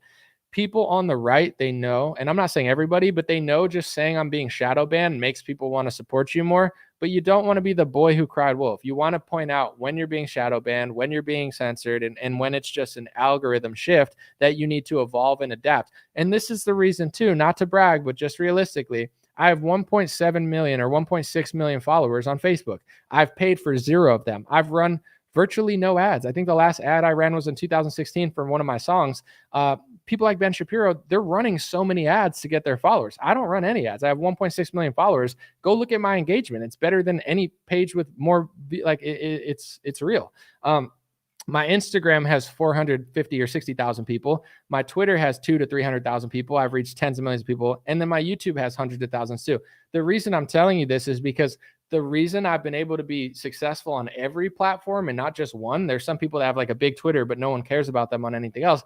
It's because I understand the algorithm. They're all different. You can't post the same thing to Instagram and Facebook and Twitter and have no difference in your workflow, because you're not going to get the same results necessarily. So every social media, if you want to, like, I've been doing this for almost 10 years now. The reason I've been able to stay afloat is because I understand the algorithm. When it shifts, I don't just cry victim. Like, I'll cry victim and cry when they take shit away from me for real, like delete my TikTok. Like, they just deleted my TikTok. There's no faking. Fuck them. But anyway, it's like, Facebook's not censoring me right now. They might eventually. They're just shifting algorithms, and people need to understand that, because everybody just exploits their audience, and they're like, oh, they hate me, because it just sounds cool. It's like, oh, I'm being shadow banned on Twitter. It's like, you have 1,000 followers. You're not being shadow banned. Or it's like, oh, look, I'm reaching less people this week. It's like, you reaching 60 million people a month just because you have a worse week. Like, it's not like a line. My analytics are not a line. It goes like this. And then some months it spikes up, and it's like, whoa, I crushed it that month and did 10 times as well. That's that's how the internet works. Sometimes you're not just going to have a flat line where it's like, oh, I do the same views every day, all the time. Like, maybe your content sucks. Maybe what you said is boring, or, it's like, maybe you posted a meme that went viral. Like, it's not a straight line. So everybody always lies about this shit. It pisses me off, because then it's like, censorship is real. Shadow banning is real. It's just like, you got to be able to like know when it's happening and when you're just not doing the right thing. In my view, that's why I've done well. And that's why I do consulting as well. DreamRareBiz.com. If you look in the bio, DreamRareBiz.com.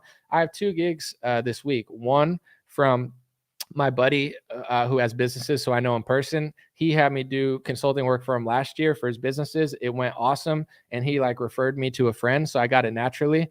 The other one is just another friend of mine. Like, these 2 didn't even come from like people reaching out, just from me doing good at other work, and people are like, yo, this guy knows what he's doing. So it's a good time. I like that stuff, because then I'm not so pressured to like make 1,000 live streams. And now that I don't like, I'm not saying I don't care, but like, I've come to the conclusion, like, I don't need to post on Twitter all the time. I don't need to do this all the time.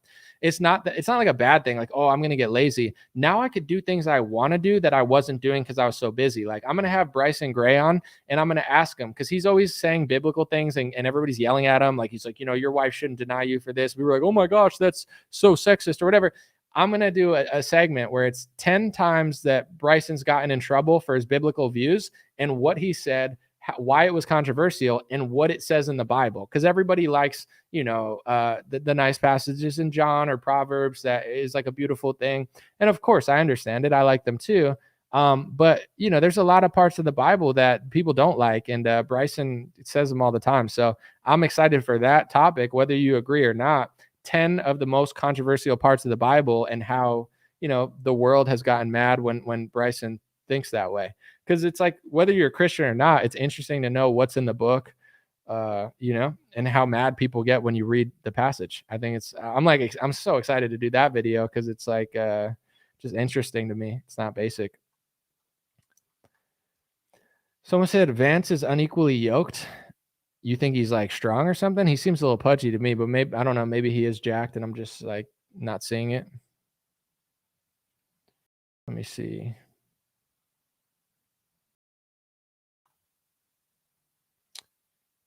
Someone said a pineapple, a platypus, and hippopotamus all in one. I don't know what you're talking about, bro. It's kind of weirded me out, though.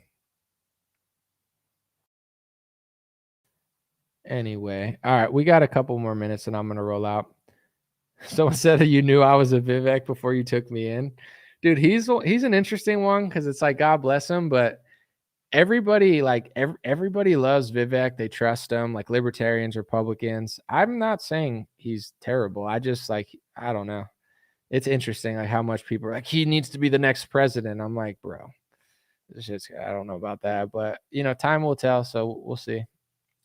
I think I'm an optimistic person, but it's like people give away their trust so easily. It's just crazy to me. Like, listen, even as a person, like, you trust your family, right? But there's even certain times your family, like, I'm sure there's people watching this where they don't trust certain people in their family. They've had a bad experience, an uncle, a brother, a parent, in some case, like, even you fall out with your family sometimes. So you don't want to do that, but it happens. And there's probably 100 people watching this now or more that don't even trust certain people in their family. They want to, but they can't. How about friends, people that you trusted that lost your trust? Like, this is your personal life. Your family and your friends are supposed to be who you trust. Like, and if you don't have that much family, then hopefully you have friends that you trust and people that have been there for years that are reliable. But when it comes to like a politician, like, you have even less reason to trust them, and you should be skeptical of even people in your own life. Like, the fact that people think it, like, why don't you trust Trump? It's like, Well, he lost my trust. I did trust him, and then he lost it. I'll still vote for him because he's the better option. But yeah, I don't trust him. Um, you know, news hosts and stuff. Like once you lose my trust and I see you lie or do something sneaky and you don't ever correct or admit it, then I just don't trust you at all. So it's like, with Vivek, I think the ability to prove himself is there, and I hope he crushes, and I'm rooting for him. And I see a world where he does amazing because Washington is filled with a bunch of losers, and Vivek is famous because they suck so hard that he looks like Michael Jackson compared to them. Like he deserves a spot in the Republican Party. They're pathetic. Like the fact that Vivek is such a star, it's not wrong. People are not wrong for that. Like he is better than almost everybody in the Republican Party. The bar is low. Not the brightest bulbs there. Not all of them, but most of them. They're not stars. With that being said, he was a hedge fund manager turned pharmaceutical billionaire who cried on January 6th, like had a huge IPO that crashed to the ground, like was on Mad Mike or whatever, Mad Money with whatever is the Jim Cramer was like, virtue signaling to George Soros about an op-ed about China a couple years ago. Like, it's not that I hate him. It's just like, of course I don't trust him. I want to see what he actually does if he gets power. Like, and people are like, oh, you're just so hateful. It's like, you're so dumb that you would trust a hedge fund turned pharmaceutical billionaire who said he cried on January 6th, said Trump was a sore loser like Stacey Abrams and was virtue signaling George Soros 2 years ago. And that's your new idol that you just blindly trust. Like, people are dumb. I don't know. I'm not asking you to hate him or not vote for him. Like, I would probably vote for Vivek if he ran in my district. He'd probably be the best politician, but it's like, you trust that person? Like, you're like, don't you have any barriers to make someone earn your trust? I explained this on my live stream on Instagram that I did yesterday, but I appreciate people who trust me, but every time I go live, I'm essentially on trial for your trust. Like, people trust me because I've been trustworthy for 6 years. Things I said were true. I was always honest. I was always trying. Things that I said early on, everybody's saying now, and that makes you trust me more. But it's like, still to this point, like if I had 3 weeks where I just became wildly untrustworthy and weird, your job would not be to just trust me because you used to trust me. Your job would be like, he lost my trust. You know what I'm saying?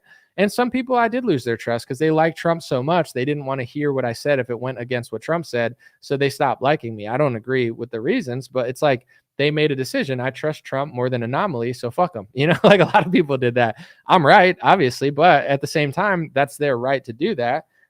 But it's having discernment. Like if you're trusting the wrong people and getting mad at the right people for telling you the truth, that's like a liberal. You tell them the truth about conservatism and they hate you for it. Like they want people to lie to them. That's a lot of people. So, even like, I'm so grateful that people are like, I went to get a coffee this morning and someone stopped me and was like, so happy to see me. And then like his mom was there and she was happy to see me. It was incredible. I was like, it's just super nice. Like the whole family's like just thrilled that I'm there. And I'm just like, I'm just getting a coffee. I appreciate you guys. But in general, it's like they trust me because I put out good stuff, and I would never sit here and be like, you have to trust me for the rest of your life. It's like, no, trust me for as long as I'm trustworthy. Like I take my job seriously and I'm trying to constantly earn your trust, like I'm trying to just be great. It's like, I treat this like a sport. I want to win. And to me, winning is being honest, not like being a scumbag. So if I play basketball, like I'm the best if I'm the best. If I'm not, I'm not. Like let me go on the court and show you how good I am. And if I'm what I think I am, then I am. If I'm not, then it's obvious. So that's like newscasting to me. I don't look at it like you should trust me and everyone all the time. Like, no, you should have your guard up and you should be skeptical and honest and have discernment and make people earn your trust, especially politicians, especially people that were hedge fund turned pharmaceutical billionaires.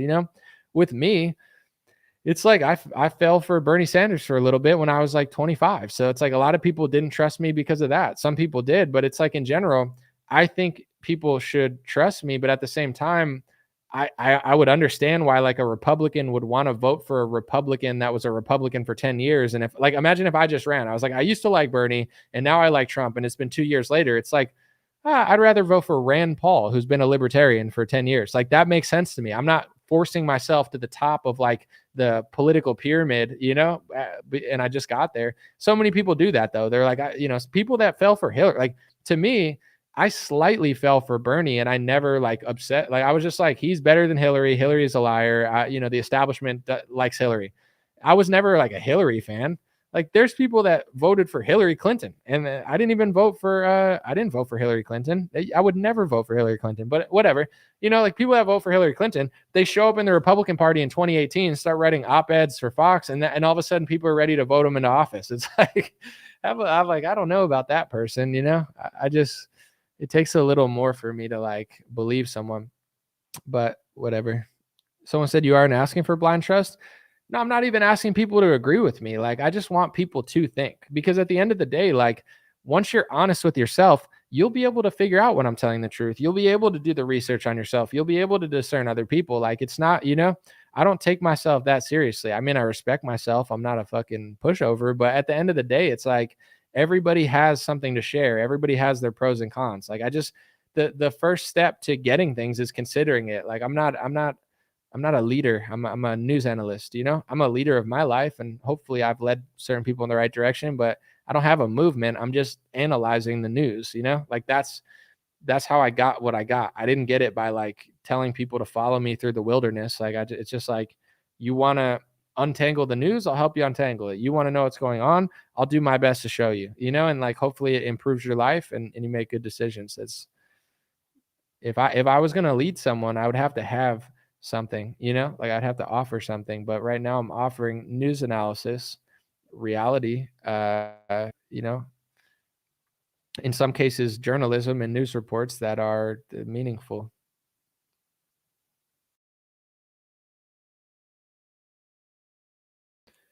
Someone said, I just love Bill Clinton so much. Economy was good before NAFTA and I was in the Clinton cult. Here's what I have to say. Like that was before my time. All I heard about was that he got a blowjob, like that, the news. Do you know what's interesting? Google like Monica Lewinsky Netanyahu. Like I'm not saying like, I read an article where he was like using that as like, he was like using that over someone. And I was like, what? Like, it's very weird. I had no idea that there was any. So anyway, that's all I heard about when I was like in my teens, which probably that's a weird thing to hear about. But with Bill Clinton, if you look at like the economy and the money charts, yeah, he was a Democrat. He might have been compromised, but I'm pretty sure he didn't do that bad. I'm not, maybe he did or something, but maybe he screwed us over for future generations with NAFTA. But if you look at like him balancing the books, like I don't think he did that bad from what I've seen, like on the charts and stuff. That's the thing when Democrats and Republicans, when the country's sane, the Democrats don't do that bad of a job and the Republicans don't do that bad of a job. Ever since 9/11, the country's just been like tanking. It's like, we got to go fight wars for a foreign country. And like, because of this, and we got to go beat up bin Laden. Since then, it's like, you got banks collapsing, you got like trillions of dollars of debt, like them just spending money everywhere. I'm sure things got messed up before then, but since that point, like America's been like a mess. They got Americans to think that what's best for you is to care about all these other countries and foreign wars. And I think that was a huge lie personally. But like in the 90s, like you weren't doing, like Bill Clinton wasn't like doing all that stuff. He was just like, hey, I play the saxophone. I work for the bankers, but we're going to keep it cool. And you can watch Full House on your television. Okay. It's like, all right, dude, I'll watch Full House, but I'm keeping my eye on you. But I do like Full House. But I'm still watching out for some sneaky things. Someone said we didn't need the Panama Canal. I'm not sure I don't know that much about the Panama Canal. I just know it's a pretty important port, but maybe we did or didn't. 90s were awesome. Yeah. See, I boomer out too, because it's like the boomers will always tell you, they're like, the country was awesome when I grew up and now it sucks and you're going to have to deal with all this shit. I kind of feel like that too, where it's like you talk to kids nowadays, I'm like, dude, my childhood was awesome. And it's like they feel like left out because they're like, well, what about mine? Like what about what I'm dealing with? I'm like, if only you knew what it was like to just watch the Power Rangers. And they're like, I'm addicted to TikTok. I hate myself. I'm like, yeah, you should have been there, Then they end up like just feeling real sad inside. And I'm like, I don't know what to do. Make America great again. We're trying. It's just a hard task. Anyway, when PM said anomaly, hi, hello. I don't know if that made sense, but you must have forgotten about the Gulf Wars under Clinton. Yeah, disregard what I'm saying with Bill Clinton. It was before my time. What I was saying was economically, I don't know. It looked like he was doing good, but he could have made errors that cost us later. Garrett said, your point that no one can refute Candace is brilliant. They can't refute her because there's no evidence available to refute her. I mean, that I haven't seen it. I've literally gone through and I was just curious because I kept it kept popping up in my feed, like people that may or may not have been Jewish that were like, this is appalling, or, some Christians too, or whatever. I don't get it. But I was like, none of them said anything. It's like, I'm not opposed to you disagreeing because me personally, do I believe that there's a certain sect of Jewish people called Franks that are in front of the other ones? I don't know that I believe that. I'm not shitting on her analysis, but I'm not sold on that. I literally don't really personally, I don't know that that's true. It could just be Jewish people. I don't know. But with that being said, I'm not going to just be like, I'm appalled by what she said. I'm intrigued by it. I'm like, maybe, I'm not appalled. I'm not offended. If you're appalled and you're offended, okay, you're offended and appalled that she said Franks are in front of Jewish people, leading them in the wrong direction and hurting them and hurting other people. Okay. So why are you appalled? What part of that offends you?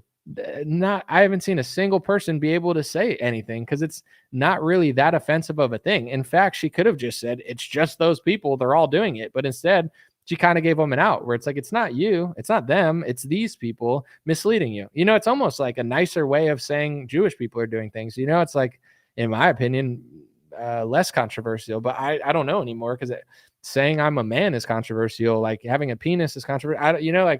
Not beating the shit out of other genders in sports, everything's controversial. So I have a bad gauge of what people are doing because everything I do is apparently allegedly controversial, but it's like what she said there, to me, that's less offensive than what she's said before. But I guess that's where they draw the line. Like, how dare you say there's a small group of Jews in front of other Jews doing things that we don't know about? It's like, okay, maybe not, but I don't know.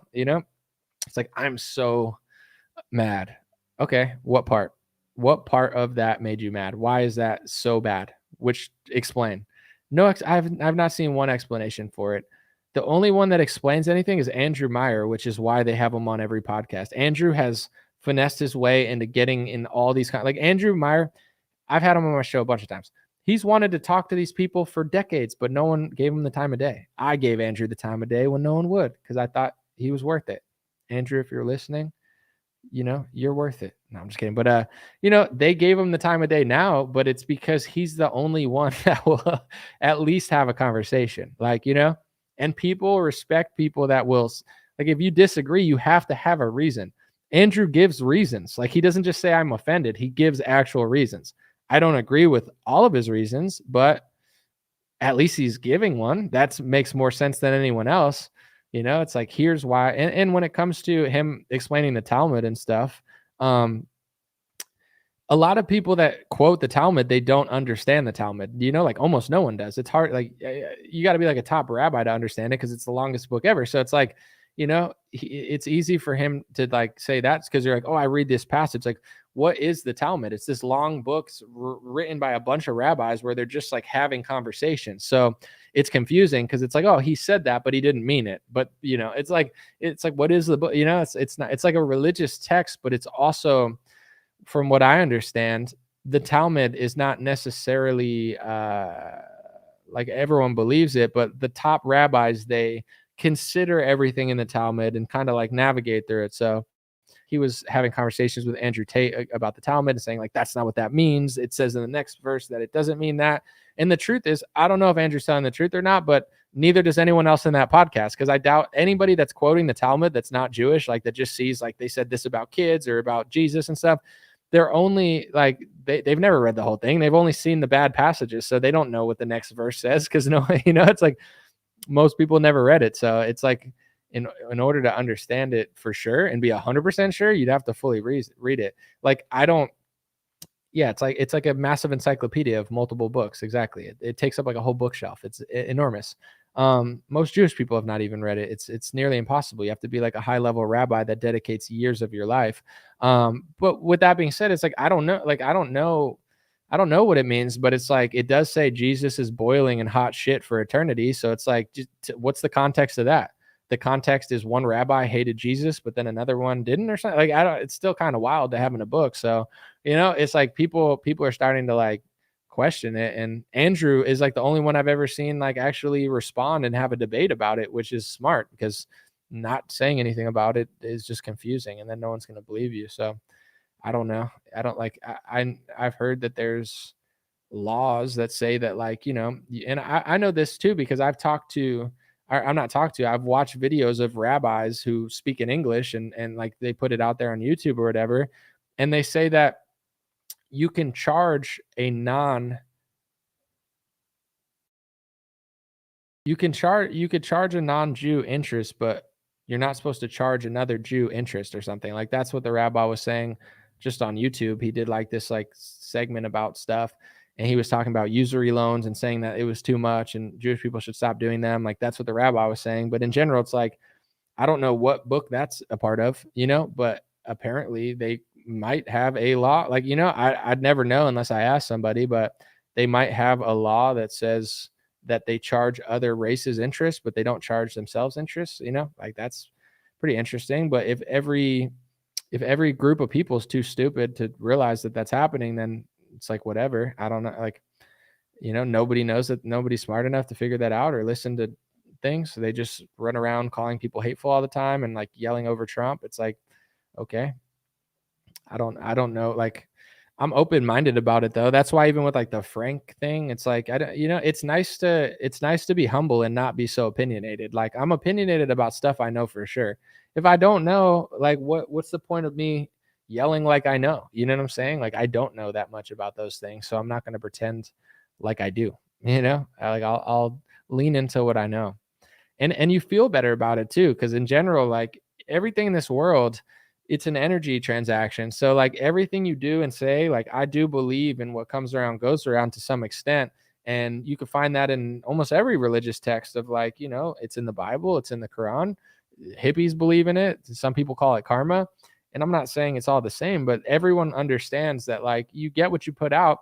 You look no further than the gym and your diet. Like, the gym and the diet can control your body. Like, what you put in, you get in gains, and what you don't, you don't. Like, that's how working out pretty much works. It's the way of life. So with that being said, I don't know. I try to think about all that stuff because, you get, like, things are not always, even if you're the nicest person ever, like, you don't get the results necessarily of what you should get. But like, generally, like, I try to think about what I'm saying and doing, because it does come back to you. Like, if you're freaking out all the time, you're going to be uncomfortable. If you're acting like you're so confident about things you're not, then you're gonna feel it. Like, this one guy said, dude, you're corny AF.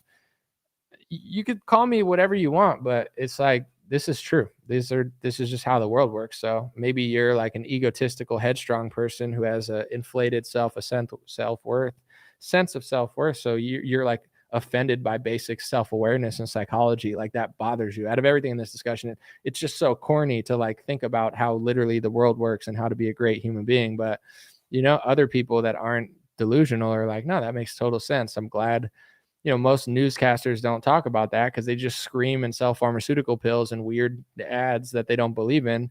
And people just yell and get upset when they listen to the content. But I think about all this stuff and try to put out what I believe in. And someone said corny should not be an insult. It's not none of this is corny though, but it's whatever. Wayne the Pain, what's up, bro? Yeah, I was doing some things for a few weeks. I'm back though. King James is Roman, Hebrew to Latin to English, but still lines up, said Mary Jane. I don't know about that, but thank you for the comment. Let's see. Sue said, no, you're not corny, with 2 hearts. Well, Sue, you're way cooler than that guy. Thank you. Anomaly, when will you go on Candace's show?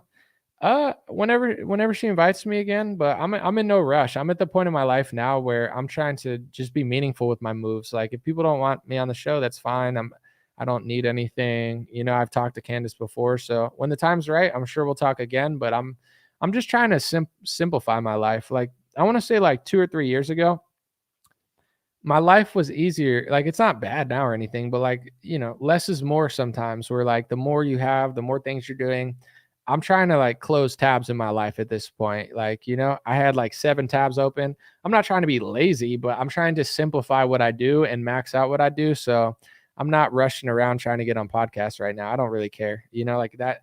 it is what it is at this point, but I'm just trying to keep my life peaceful, because it's like, having too many tabs open was stopping me from doing great work, in my opinion. Like, I was still doing good stuff, but I was just taking on too many things. Like, I had to close the doors on certain deals, certain conversations, certain things. It's no disrespect, but it's like even now, like I got back to work today.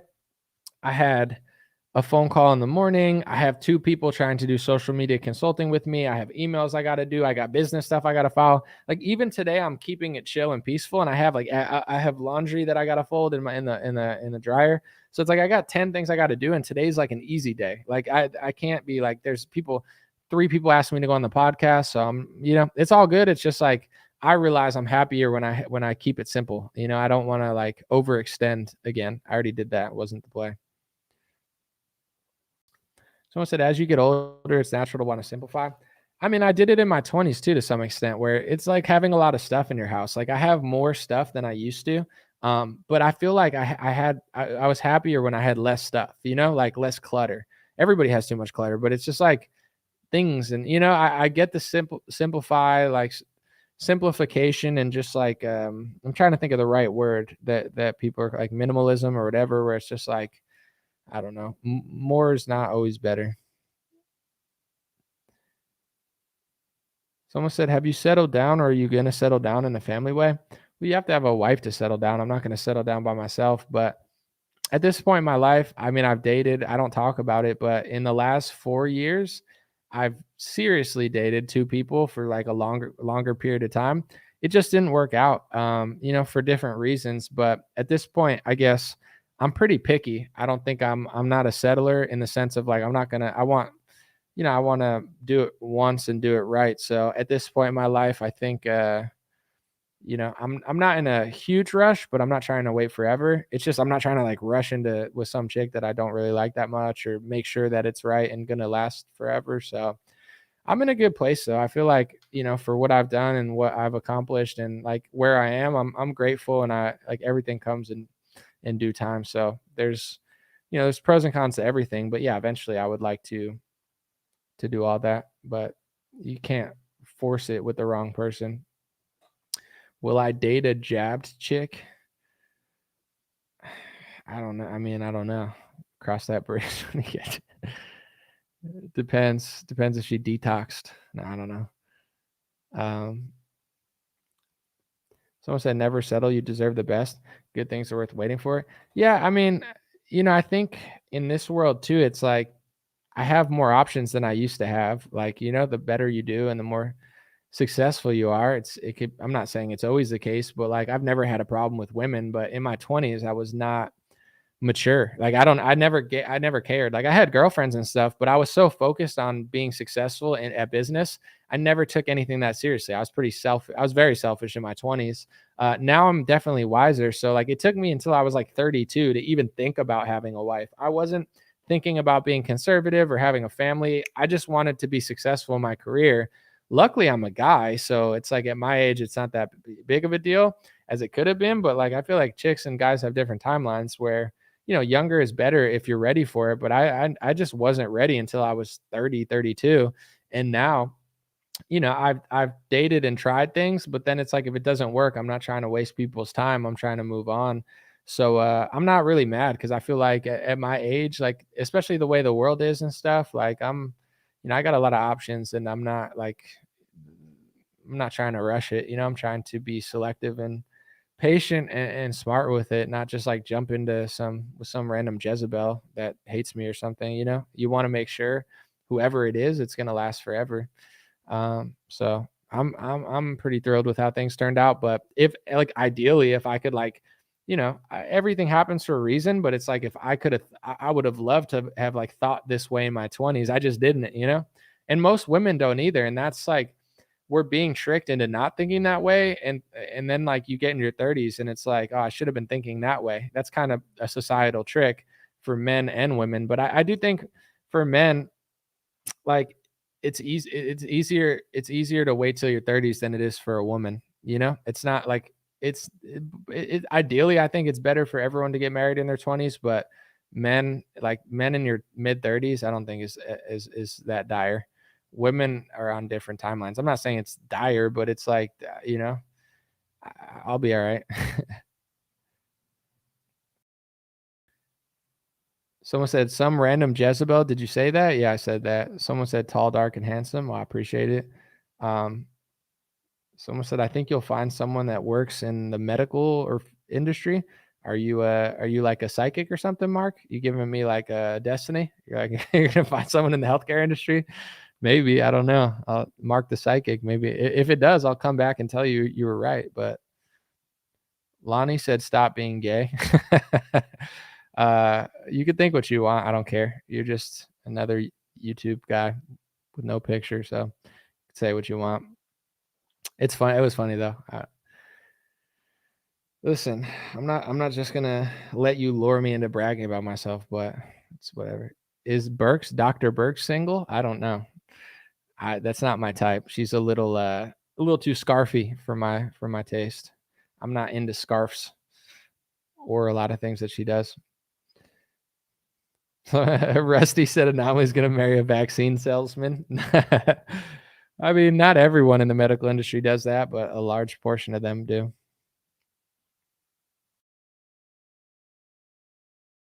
Burks, yeah, I'm not reading that comment. Take America, whatever. Calm down, bro. That's funny though. Marsha said, I hope you get the right one. I'm one thing that I'm pretty good at, especially now. I'm really good at enjoying the present moment. Like the past is the past, the future is the future.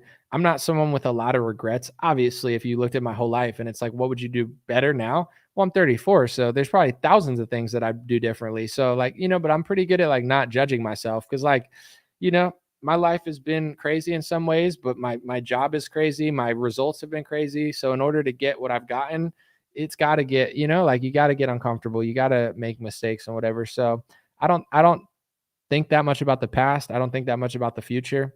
I'm pretty good at just like living now, like I'm not regretting, oh, I should have done this then, or I got to do this by then. It's like, then you squander the present moment and then, you never get those things. So it's like, I don't, everything is what it is. I don't spend very much time thinking about the future or regretting my past.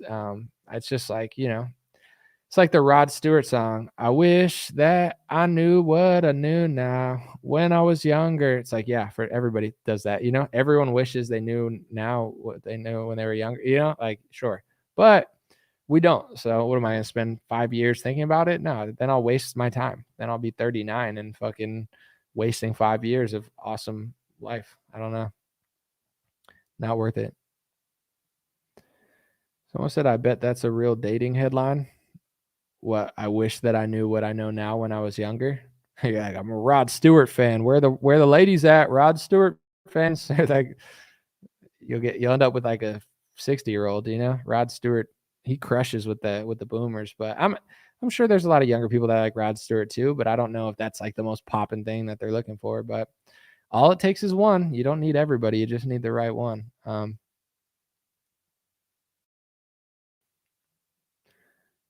What are my thoughts on Hamas hiding inside schools and hospitals? Yeah, I mean, it's definitely possible. I guess here's what I would say, Esther, because obviously I understand in warfare that people could be using different tactics, but let's just say like Israel blows up a hospital, right? It's super fucked up. You just blew up a hospital. You killed a bunch of sick people and nurses and stuff, right? It's a really evil thing to do for the most part. But then they say Hamas was hiding in a tunnel under that hospital, or they were there. And we killed 5 Hamas guys, but we also killed like hundreds of people in the hospital. Would Israel do that if they had 5 hostages or 5 of their people in a mall? Would they blow up the whole mall and kill everybody inside the mall to be like, yo, there were 5 bad guys in the mall? So instead of doing like a assassination attempt, like where it was like, like we killed bin Laden or whatever, it's like, would you blow up a whole mall and kill hundreds or thousands of people in order to get those 5 people? Probably not. But the truth is Israel just wants to kill the people and they don't care. So they just kill everybody because they don't value any of the lives there. They probably think they're cattle and subhuman. So they just kill them.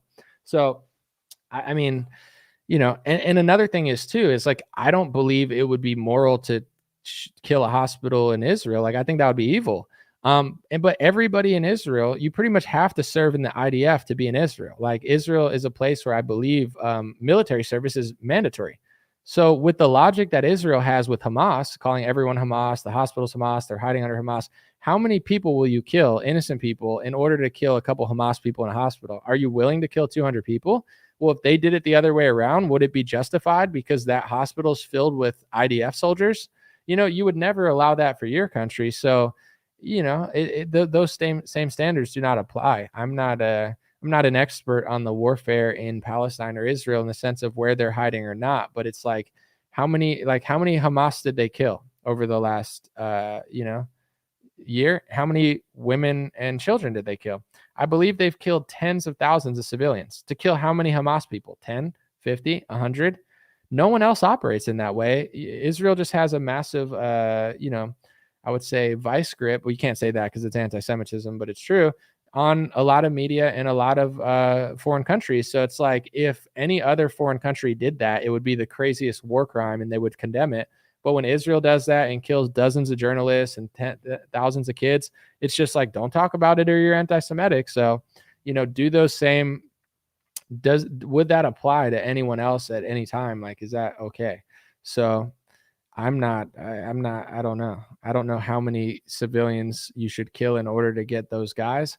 I think traditionally, most people just go for like a singular assassination of a person. They don't just blow up a hospital because there's a tunnel under it. And if you do justify that, then when is that okay for someone else to do to you?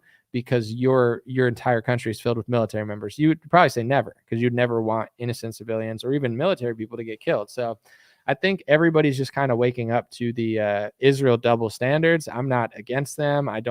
But like, that's why a lot of the world is turning against them, because they'll just blow up a hospital or blow up a facility with like tens or hundreds. It kills thousands, tens of thousands. Like, even they'll admit, like, yeah, like tens of thousands of civilians have been killed. But, we got some of the Hamas. It's like, the most of the world, the only people that are okay with that are people that are like brainwashed by Fox News, Daily Wire, Gateway Pundit, and all these Zionist right-wing media fronts or whatever, good companies, whatever they call themselves. These are the only people that think that that's okay. Even the guy that got killed at Trump's rally, Corey Companturi, rest in peace, he tweeted something like that about Palestine. And it's just like, what, bro? Rest in peace. I'm sorry that I'm looking at this now, but it's like, people are like, oh, they're blowing up entire cities in Palestine and killing people. And he was like, they could rebuild. What's wrong with them rebuilding? Japan did it. We nuked the shit out of them and killed them. Like, this is the Fox News boomer brain. It's like, because we nuked a bunch of people in Japan, you're just totally fine with blowing up cities and killing tens of thousands of civilians and telling them to rebuild. Of course they're going to fucking hate you. You sound like a demon. So it's like, rest in peace to that guy. But it's like, in my opinion, like, people got to really think about what they're putting out there and what they're saying. It's not justifying what happened. It's insane what happened. But there's hundreds of thousands of people who think just like that guy. They're like, let's just blow up random people in the Middle East. Let's kill kids. It's like, Kid Rock said it on Joe Rogan's podcast. I think Kid Rock is a demonic psychopath now. It's like, bro, I don't care what side you're on. Like, if that's your warfare, you're a demon. You know what I'm saying? Like, people think just because they don't like Democrats that it makes them good people or something. Someone said Hamas is evil. I never said that they weren't. I've never once defended anything that they're doing. I'm just being logical, where it's like, if you think they're evil, how many innocent civilians do you kill in order to kill one of those evil people? What's your ratio? What's the moral ratio? How many kids and women and random guys are you willing to kill in order to kill the Hamas? And here's another thing. I think Joe Biden's evil. I think the U.S. government is evil. And I think the U.S. media is evil. And I think that they're killing Americans. I think everything they do kills Americans. The pharmaceutical commercials, the obesity, the culture, like telling little boys to be girls at 5 years old. Like, America's evil, and I love America, but it's like, it's an evil country with an evil government and an evil, foreign policy and an evil media that is not only hurting the rest of the world, but they're astronomically hurting American citizens. Like, American citizens are obese because they're feeding you bullshit that most of the world knows is insane, but Americans are too brainwashed by pharmaceutical commercials that they don't even realize that it's happening, and they don't care because it's not Trump or Kamala doing it, it's the food they're eating. Okay, so what if a country wanted to do bad to the evil? Like, what are they allowed to do? Are they allowed to hurt the evil in America and kill hundreds of civilians? And like, that's what bin Laden tried to do on 9/11. Like, he killed thousands of people and said America's funding the war in Israel, and they're doing all this messed up stuff and pushing gambling and degeneracy all over the world. So we're blowing up a tower. Like, my friend's dad got murdered, helping out as a fireman in that thing. Like, he deserved to die because people in America are corrupt? No, he didn't deserve to die. He was a great man, and now a family has to grow up without a father because this scumbag fucking killed thousands of innocent people in order to get back at the bankers and the American politicians. And everyone knows in America that that's evil because it is evil. But when we do that to other countries, it's moral just because it's not. It's like, there's evil things in America, but you don't kill hundreds and thousands of innocent civilians in order to, get at them. So when here's what I think they're not going to tell you. The people calling the shots in the military in Israel, in my view, they don't value Palestinian lives. Like, they don't look at them as equals or humans in some cases. I think they're just like, they don't give a fuck. It's like they want to kill those Hamas people so bad that they're willing to kill hundreds or thousands or tens of thousands of people. They don't care. Like, they're not like, oh, I feel bad. They're just like, no, fuck them all. Let's kill them all. We'll take their land. I believe that's a huge portion of what's happening. They're not going to say that because it sounds crazy. It's like, you're just going to kill innocent people until take their land. Yeah, that's what they're doing, but they just can't tell you. So they convince you that they're like getting the bunker and this and that. It's like, okay, apply that to anything else. Why it's just, they don't care. And a lot of this is why I can't speak on it for sure. I'm not an expert, but when you look at certain text, there's two words. There's a word for them and there's a word for other people. And many say that the word for other people translates to cattle. And, I know that I've heard from people as well that are that, where it's like, that's how they were raised. Not everyone is raised that way. I have a lot of great friends that weren't raised that way, but a lot of people were raised where, in their race and their religion, they were told we're superior and these people are subhuman. They're cattle, not just Palestinians. Everybody who's not Jewish, they view you sometimes, not everyone, not every person, not everybody in the religion. I'm not saying that's necessarily what it says, but every Jewish person knows. You think they don't know what goyim means? You don't think they have friends where they were raised that way, or they were told to view everybody as subhuman and cattle? So it's like, when they're blowing up hospitals and things with tens of thousands of people are dying, you're viewing it as, oh, they're really trying to get the evil person, and that's just what they got to do is kill all the people to get it. And in reality, it's just like, boom, get them all out of there. Who cares? They're animals. So, and some people think it's justified. It's a hard thing to make, but even in this world, like you look at certain people, and I'm sure there's people that would be willing to do that in places in America where they're like, yo, this is a shithole. Fuck it. Just blow it up and take it over because they're not doing anything with it. Like, there's some people who think that. So, and there's people in the chat that are like, no, that makes sense to me. Like, they're not building, they don't do anything. They're just sitting on the land. They're fucking degenerates. Like, let's just blow, like, like they're just not going to say that on the news because it doesn't sound good on the news. But I'm not personally that extreme. But when it comes to like homelessness, I would say I have extreme opinions, not like that. But I think with homeless, you should give them a 4-step plan. I think you should give them housing. You should give them jobs. You should give them mental help, give them every option. And if they don't leave, send them to jail or send them somewhere. Like, people think that's extreme, but it's like, give them options first. I'm not like, I would never say to just hurt somebody, but what, all of major cities have to suffer because hundreds of thousands of people are addicted to drugs and cracked out and shitting on the streets and their asses out.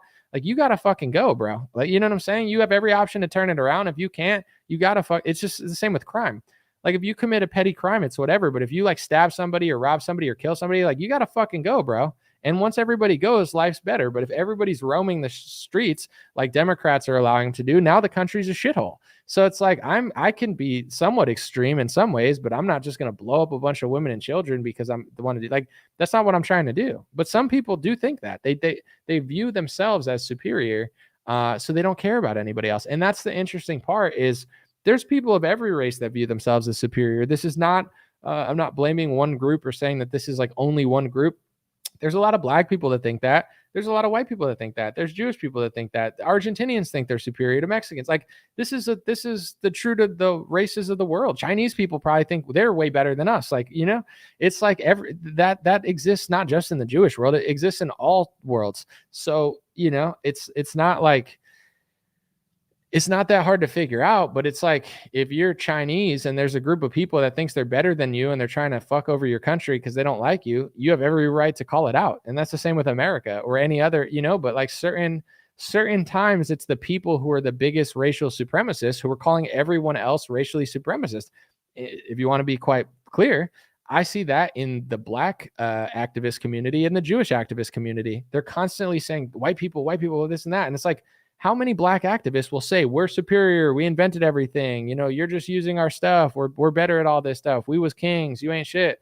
I don't give a fuck. It doesn't make me feel bad. It's like you could think what you want, you can interpret history how you want, but what if a white person did that same thing, which they do now? They're like, oh, we invented everything, you know, why do all these people want to come to our countries? Like everybody always wants to go to white countries. They say stuff like that, and all of a sudden now it's racist. You know, it's like, why is it not racist when black people do it? Why can Jewish people have an ethno state and tell you that, you know, they want to protect that, but you can't protect anything of yours? Like they can have their own thing, but no one, like, it's just like everybody's a hypocrite. I don't give a fuck who thinks they're better than what or whatever, but it's once you like, you're never going to understand what's going on until you realize this stuff. Like if you believe Dave Rubin that they're just doing this because there's a tunnel or whatever, like you're never going to know what's really going on. The truth is they don't give a fuck. They want the land. They don't respect the people there. And they probably think they're subhuman and would rather have it for themselves and build something that they deem is cooler and, you know, have it for the Jewish people, you know, like that's what they want. But at the same time, you're never going to have an intellectual discussion about whether that's right or wrong if you can't even admit it's happening. You're like, oh, they're just trying to blow up a hospital to get those people. It's like, okay, so morally, how many people would you kill in a mall in order to kill for Hamas? Would you kill 1,000, 100, 500? You'd probably be like, no, I wouldn't blow it. Like it would be really crazy to just blow up a mall and kill everybody in it just to get a few people in it. That would be crazy. But only at war with one country, when one country is telling you this in the media, now all of a sudden it makes sense. Like most people have never thought of this stuff though. There's no conversations about it being had. Someone said, I get that that's your opinion, but I disagree very strongly. What part do you disagree with? I don't even know what's my opinion. Someone said, you're mad.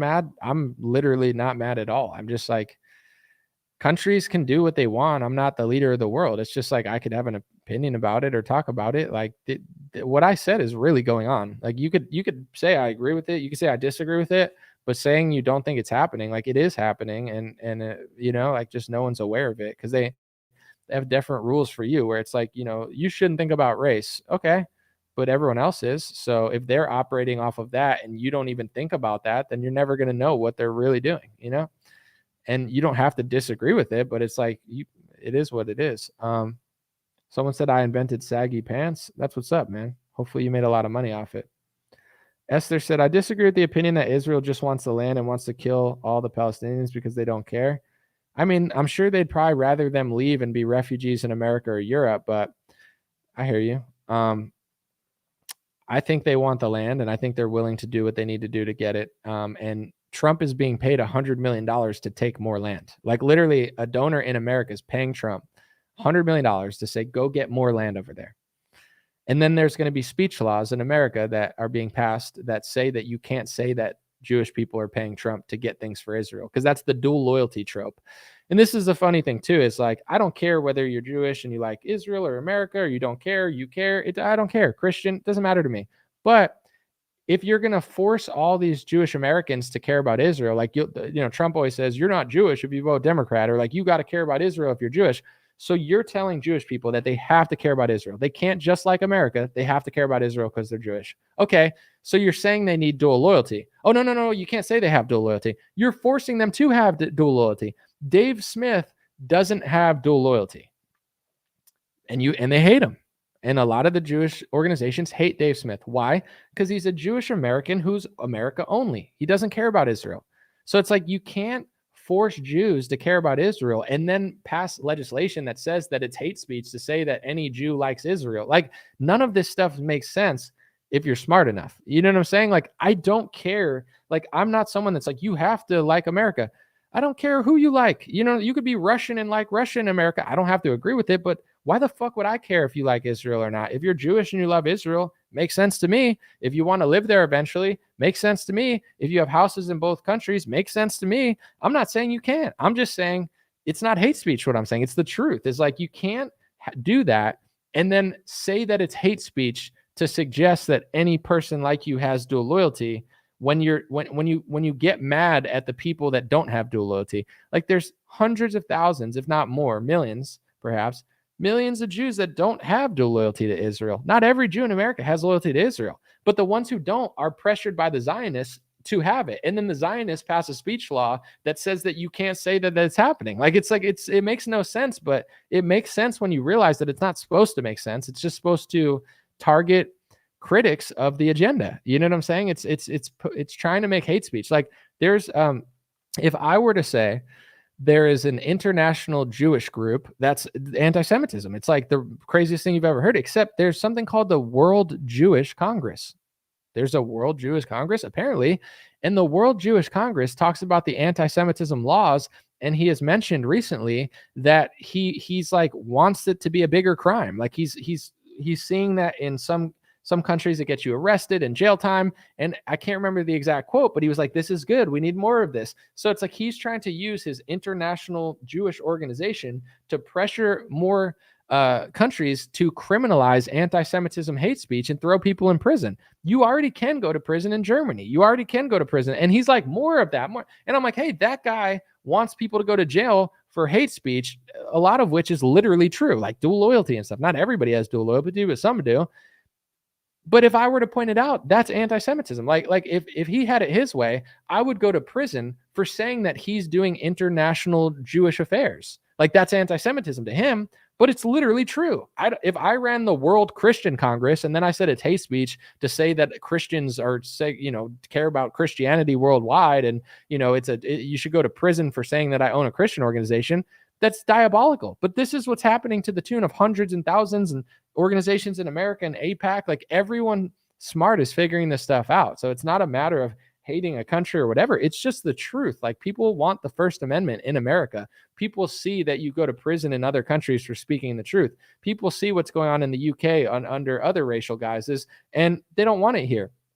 And there's international organizations doing it that are passing speech laws and lobbying the whole world to pass a speech law to say that you can't say that they're doing it. One of the rules is like, whoa, that's a little too far. What do you mean? Like, we're loyal to your country, not to the world us. And it's like, then why do you have a world us organization? Because that's what we're doing. Okay, then you're doing it. Oh no, that's hate speech that you should go to prison for. That's what they're doing. Everybody sees it. It's like, except for Fox News boomers. I'm not trying to be rude. The only group of people that doesn't get this is like over 50 Republicans who listen to Dan Bongino, Fox News, Ben Shapiro, and Donald Trump. The whole rest of the world understands this. The Muslim world understands this. Africa understands this. The youth under 40 understands this to some extent. The only ones that don't understand this is like Republican over 60 boomers, but they can't figure out, because they're like, I'm right about so much other stuff. They don't want to admit that they're wrong about this topic. I'm not asking you to not support the country, but it's got to be a beneficial relationship. It's got to be something that works for both sides. It doesn't work for us if we have international organizations lobbying politicians to pass speech laws against our Constitution. That's not working for us, And if you think it is, then, you deserve this, whatever this country is. Like, this is the result of that and a lot of other stuff as well. Even with Trump, he just did like some fighting anti-Semitism, like lobbying thing with Miriam Adelson, who's this big donor. He's got American flags behind him, and he's got Israeli flags behind him, right? Okay. And then he says, Israel is the biggest lobby in Washington. They used to control Congress, and now they don't, basically.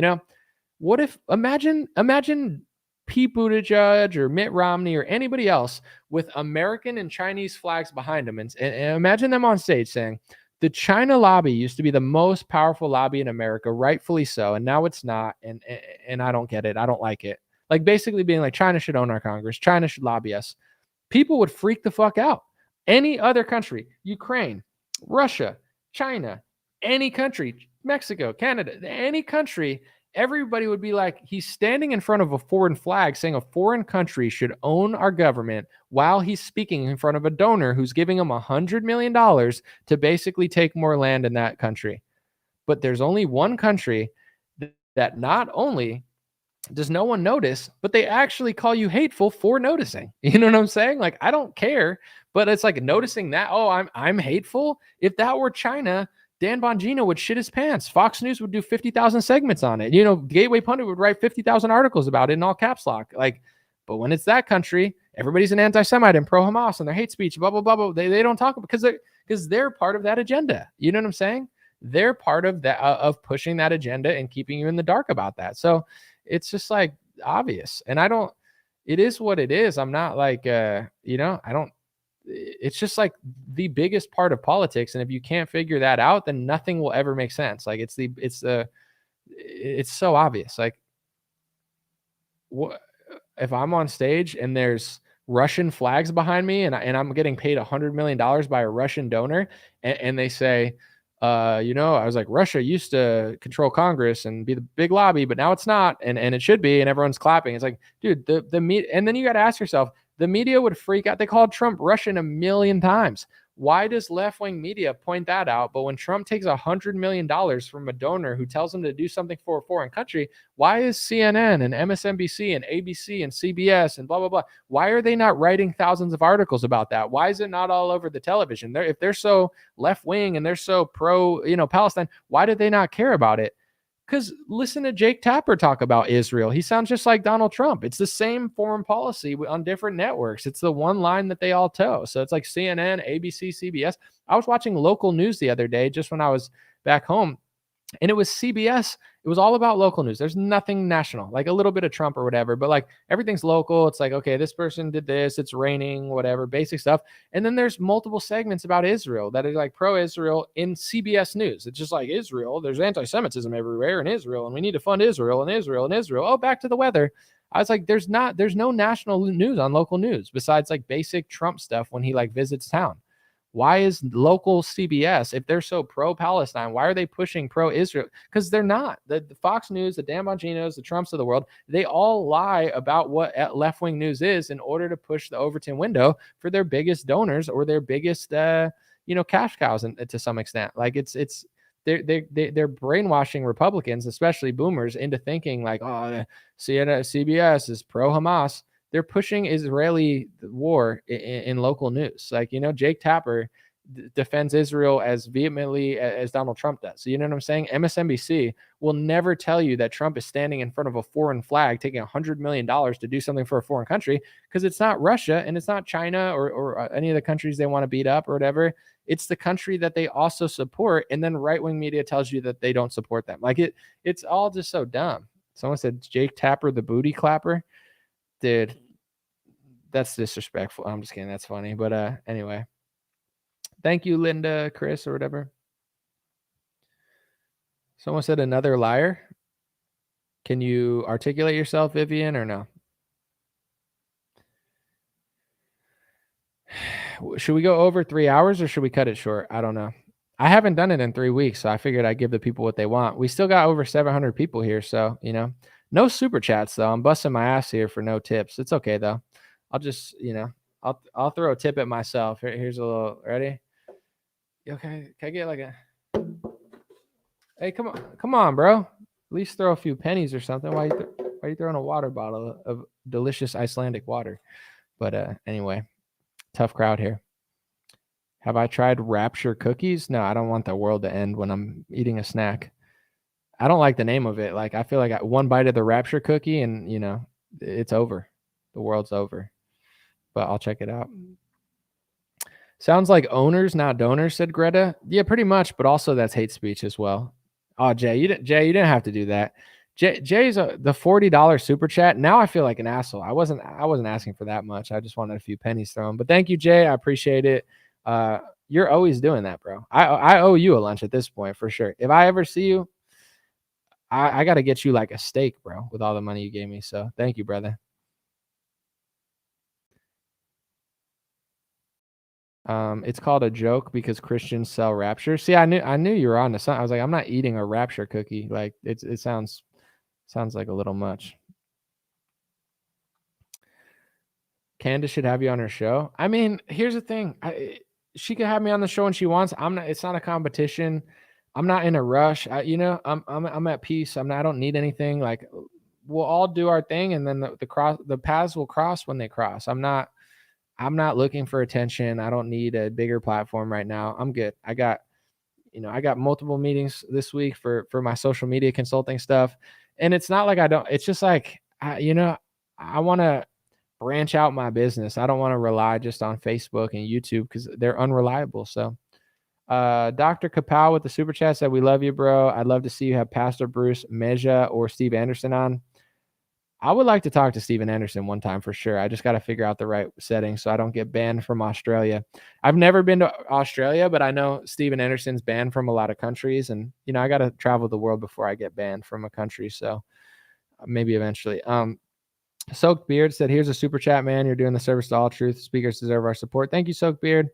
Chrissy Avalon said, appreciate you. Thank you so much. Thank you, guys. Yeah, now they're rolling in. I was just messing around, but I realized that because usually like staying super late, it's like, it doesn't, I mean, I like to talk and stuff sometimes. And like when I'm in the zone, it's good to go, but like, it's not good. It's usually not good for business to say that this long, but like sometimes people super chat. So then it is cool to stay longer, but it's getting a little dry out there. Now I feel like an asshole, it's like, I should have just took nothing. Someone said an anomaly in 2023, about a year ago, July 10th or so in Israel, the Heritage Federation or something crowns yours truly of the King of Israel. What do you think about that? They crowned me as the King of Israel, or who's yours truly? Are you talking about Donald Trump? You got to be more specific, bro. You can't be talking in codes here. Like, who did the IHF crown as the, like, yeah, you're like yours truly. I can't like, is this sound, it reminds me of like a Valentine little heart cookie or something. Like who's yours truly? Blue Sky, thank you, appreciate it.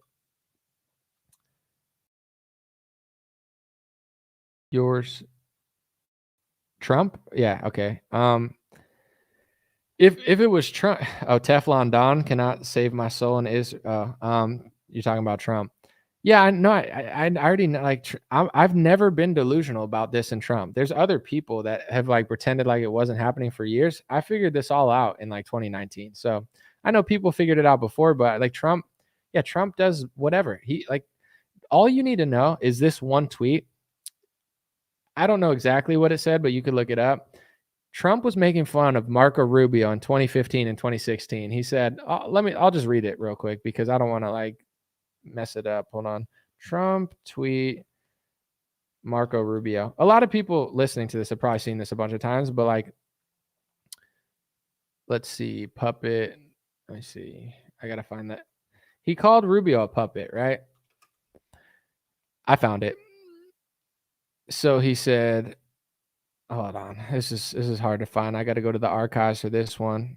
1 second. All right. So this was in 2015.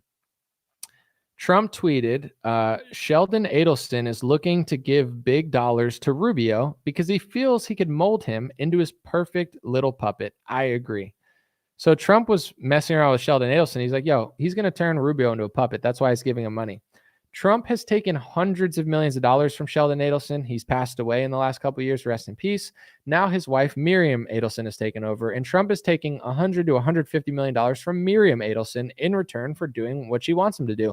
Why would she pay Trump that much if he didn't do what she wanted him to do? Like, that would be a waste of money. She should get what she wants. Like, that's it.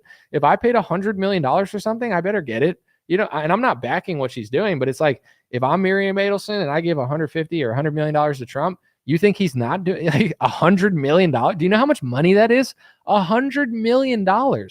But if you get land in a foreign country given to you, you could probably make the money back. It's probably billions of dollars worth of land. So she gives Trump $100 million. He gives her the land in a foreign country. She gets the land, and she probably makes tenfold off it for the country that she supports, Israel. Trump is the perfect little puppet now. I've known he was a puppet since 2019. I like him better than Kamala. I think he's the best puppet. I think he's the funniest puppet. I think he's the most honest puppet.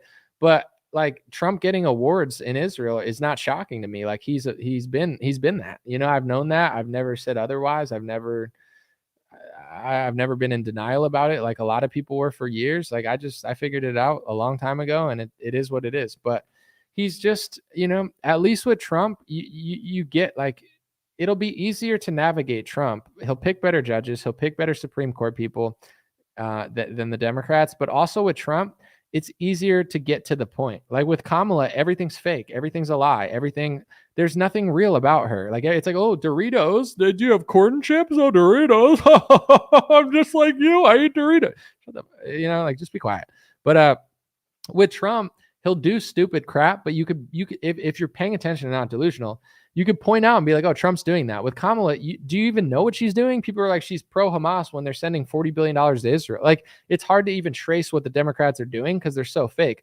I want Trump to win. I'm voting for Trump. I hope he gets in. But then, you know, we'll see if people pay attention or not. I don't want Kamala. She's an empty socket. How could you fix something that you can't even tell what's even there? It's not even possible to like guide her in the right direction. So, you know, I hope Trump wins. Mary with the $49 super chat. She said, thank you for all you do. Thank you so much, Mary. Bob Smith with a $10 super chat. He says, I'm trying to stop blank tube and stick with Rumble. I threw your super chat over on Rumble as well. Thank you. I can't read that, but yeah, that's hate speech, my guy. I'm going to condemn you. Condemn for using. No, thank you for the super chat. Actually, I appreciate it. I can't condemn my super chats or else then I'm, you know, I'm sold out to the super chat industrial complex. All it takes is $40 in lunch, and I'll do anything. What you want? You want land in the West Bank? You want to war in Ukraine? Zelensky wants $100 billion. All I need is $40 for a nice meal. I'll do whatever. No, I'm just kidding, but thanks. Good thing Democrats don't get donations. They do. Stephen Colbert. Did you see Ben Stiller? Ben Stiller was like, you know, he was like saying something about Kamala being black, and he's like, you know. He's like, Kamala's black. And he was like, you know, I'm a white Jewish guy. He's like, we all want to be black. And it's just like, it was just funny where it's like, okay, listen, I get like, okay, Obama is black. Kamala's black-ish, you know, like I get the dynamic of like, she's black, but like, don't you think if you're a celebrity, like donating money, like I wouldn't just be like, Trump's a white guy. You know, he's just like white. He golfs. It's cool. Like, I like the fact that he golfs, you know what I'm saying? But like, I would never stand on a stage and have nothing better to say than like, oh, he golfs and I like golf and, you know, I'm going to give him golf money. So it's like, I was just so funny where like Ben Stiller's on stage and he couldn't think of like anything like intelligent to say about why, because there is really no intelligent reason to support Kamala. So he's just like, you know, she's like black and I want to be black. It's just like, she's not the only black person. Like there's black Republicans too, not this elect, but like, are you going to vote for a black Republican over a white Democrat because you want to be black? You know, he wouldn't vote for a black Republican. There's dozens of them, you know what I'm saying, that are in office right now. Maybe not dozens, but there's not zero. You're going to vote for Ben Carson over Hillary Clinton because Ben Carson's black? Bullshit. Your vote for Kamala has nothing to do with the fact that she's black. If you want to be black, that I'm glad you shared it, but like, you know, it's just like these people are so stupid and so fake. Like, who believes that? They're like, oh yeah, that makes sense. Vote for the black. It's like, okay, let's go to a different elect. Like, did you not vote for Joe Biden because he's not black? Did you write in a black candidate? Like, shut up.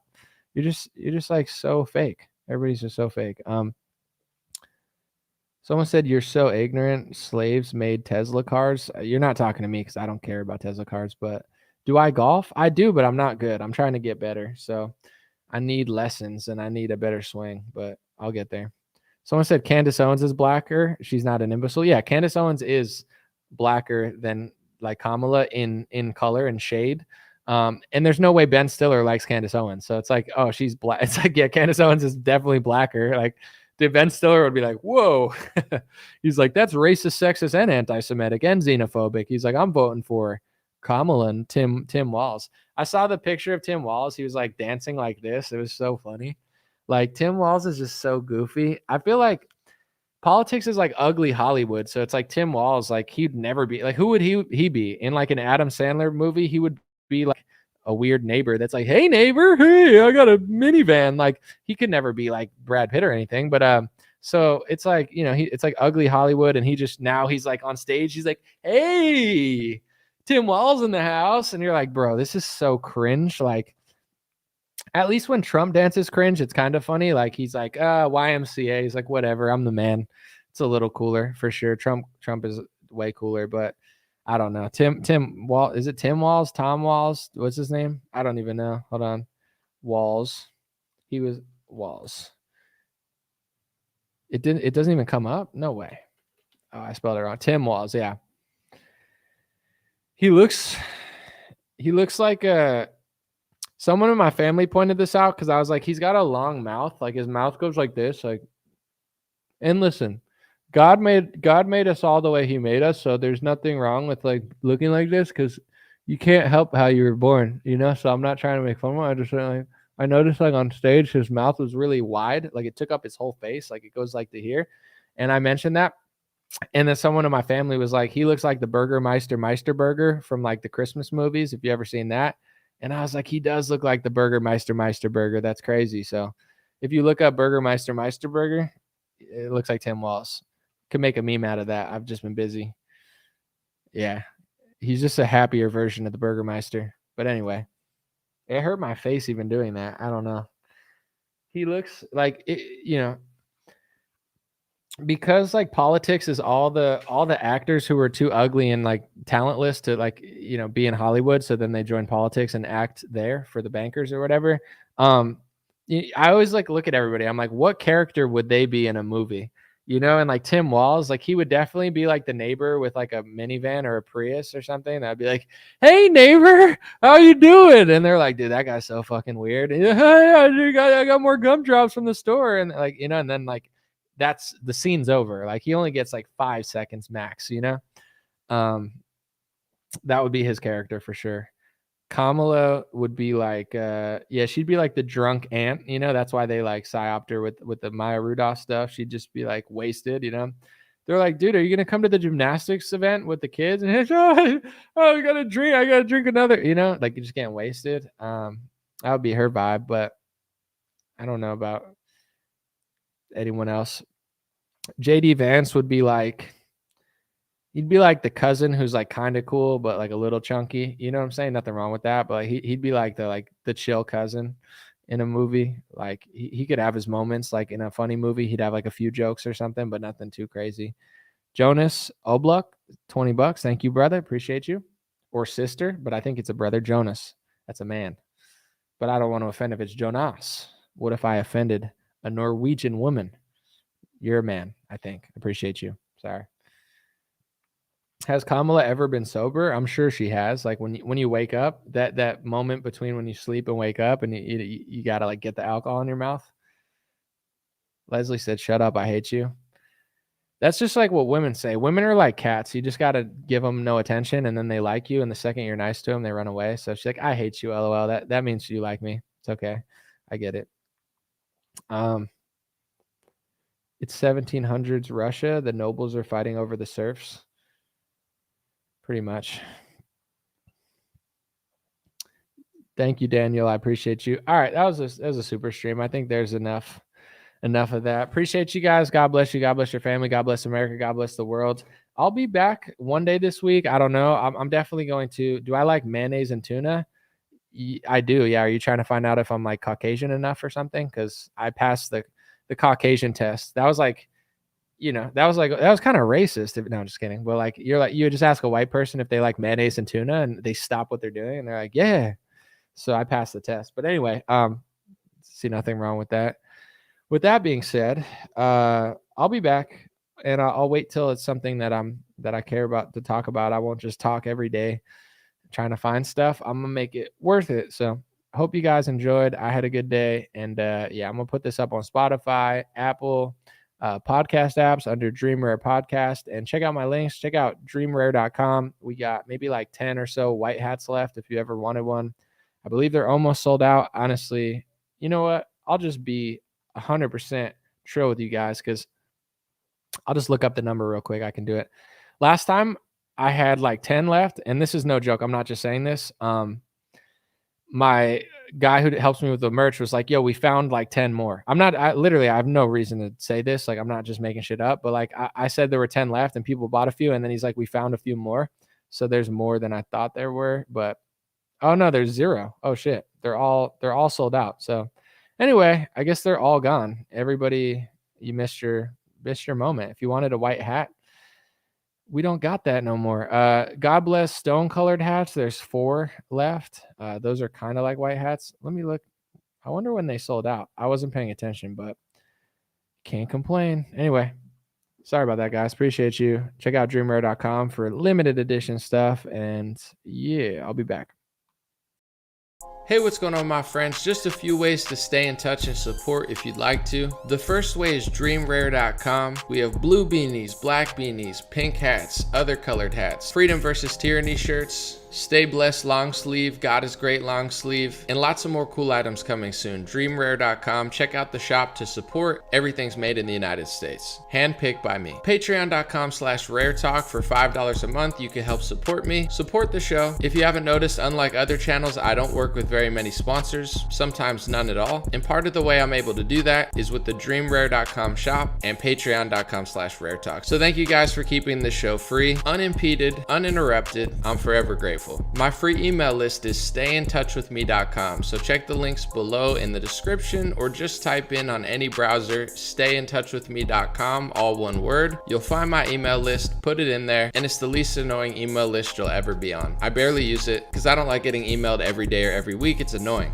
So I don't do it. Stayintouchwithme.com. It helps me take back some power away from big tech. Telegram, t.me/dreamrarechat or @dreamrarechat. Due to censorship, I post all my live stream and videos there. Sometimes I have some bonus content, and I try to give people a heads up when Facebook or YouTube won't. DreamRareChat at Telegram. My Instagram is @DreamRare. Thanks for everybody following there for shorter content. And DreamRareLinks.com. That's DreamRareLinks.com. Has all my stuff. My podcast on Spotify, Apple Podcasts, my music on Spotify and Apple, my Rumble page, my BitChute and Gab page. All my links are found at DreamRareLinks.com. Thanks for watching, folks. God bless you.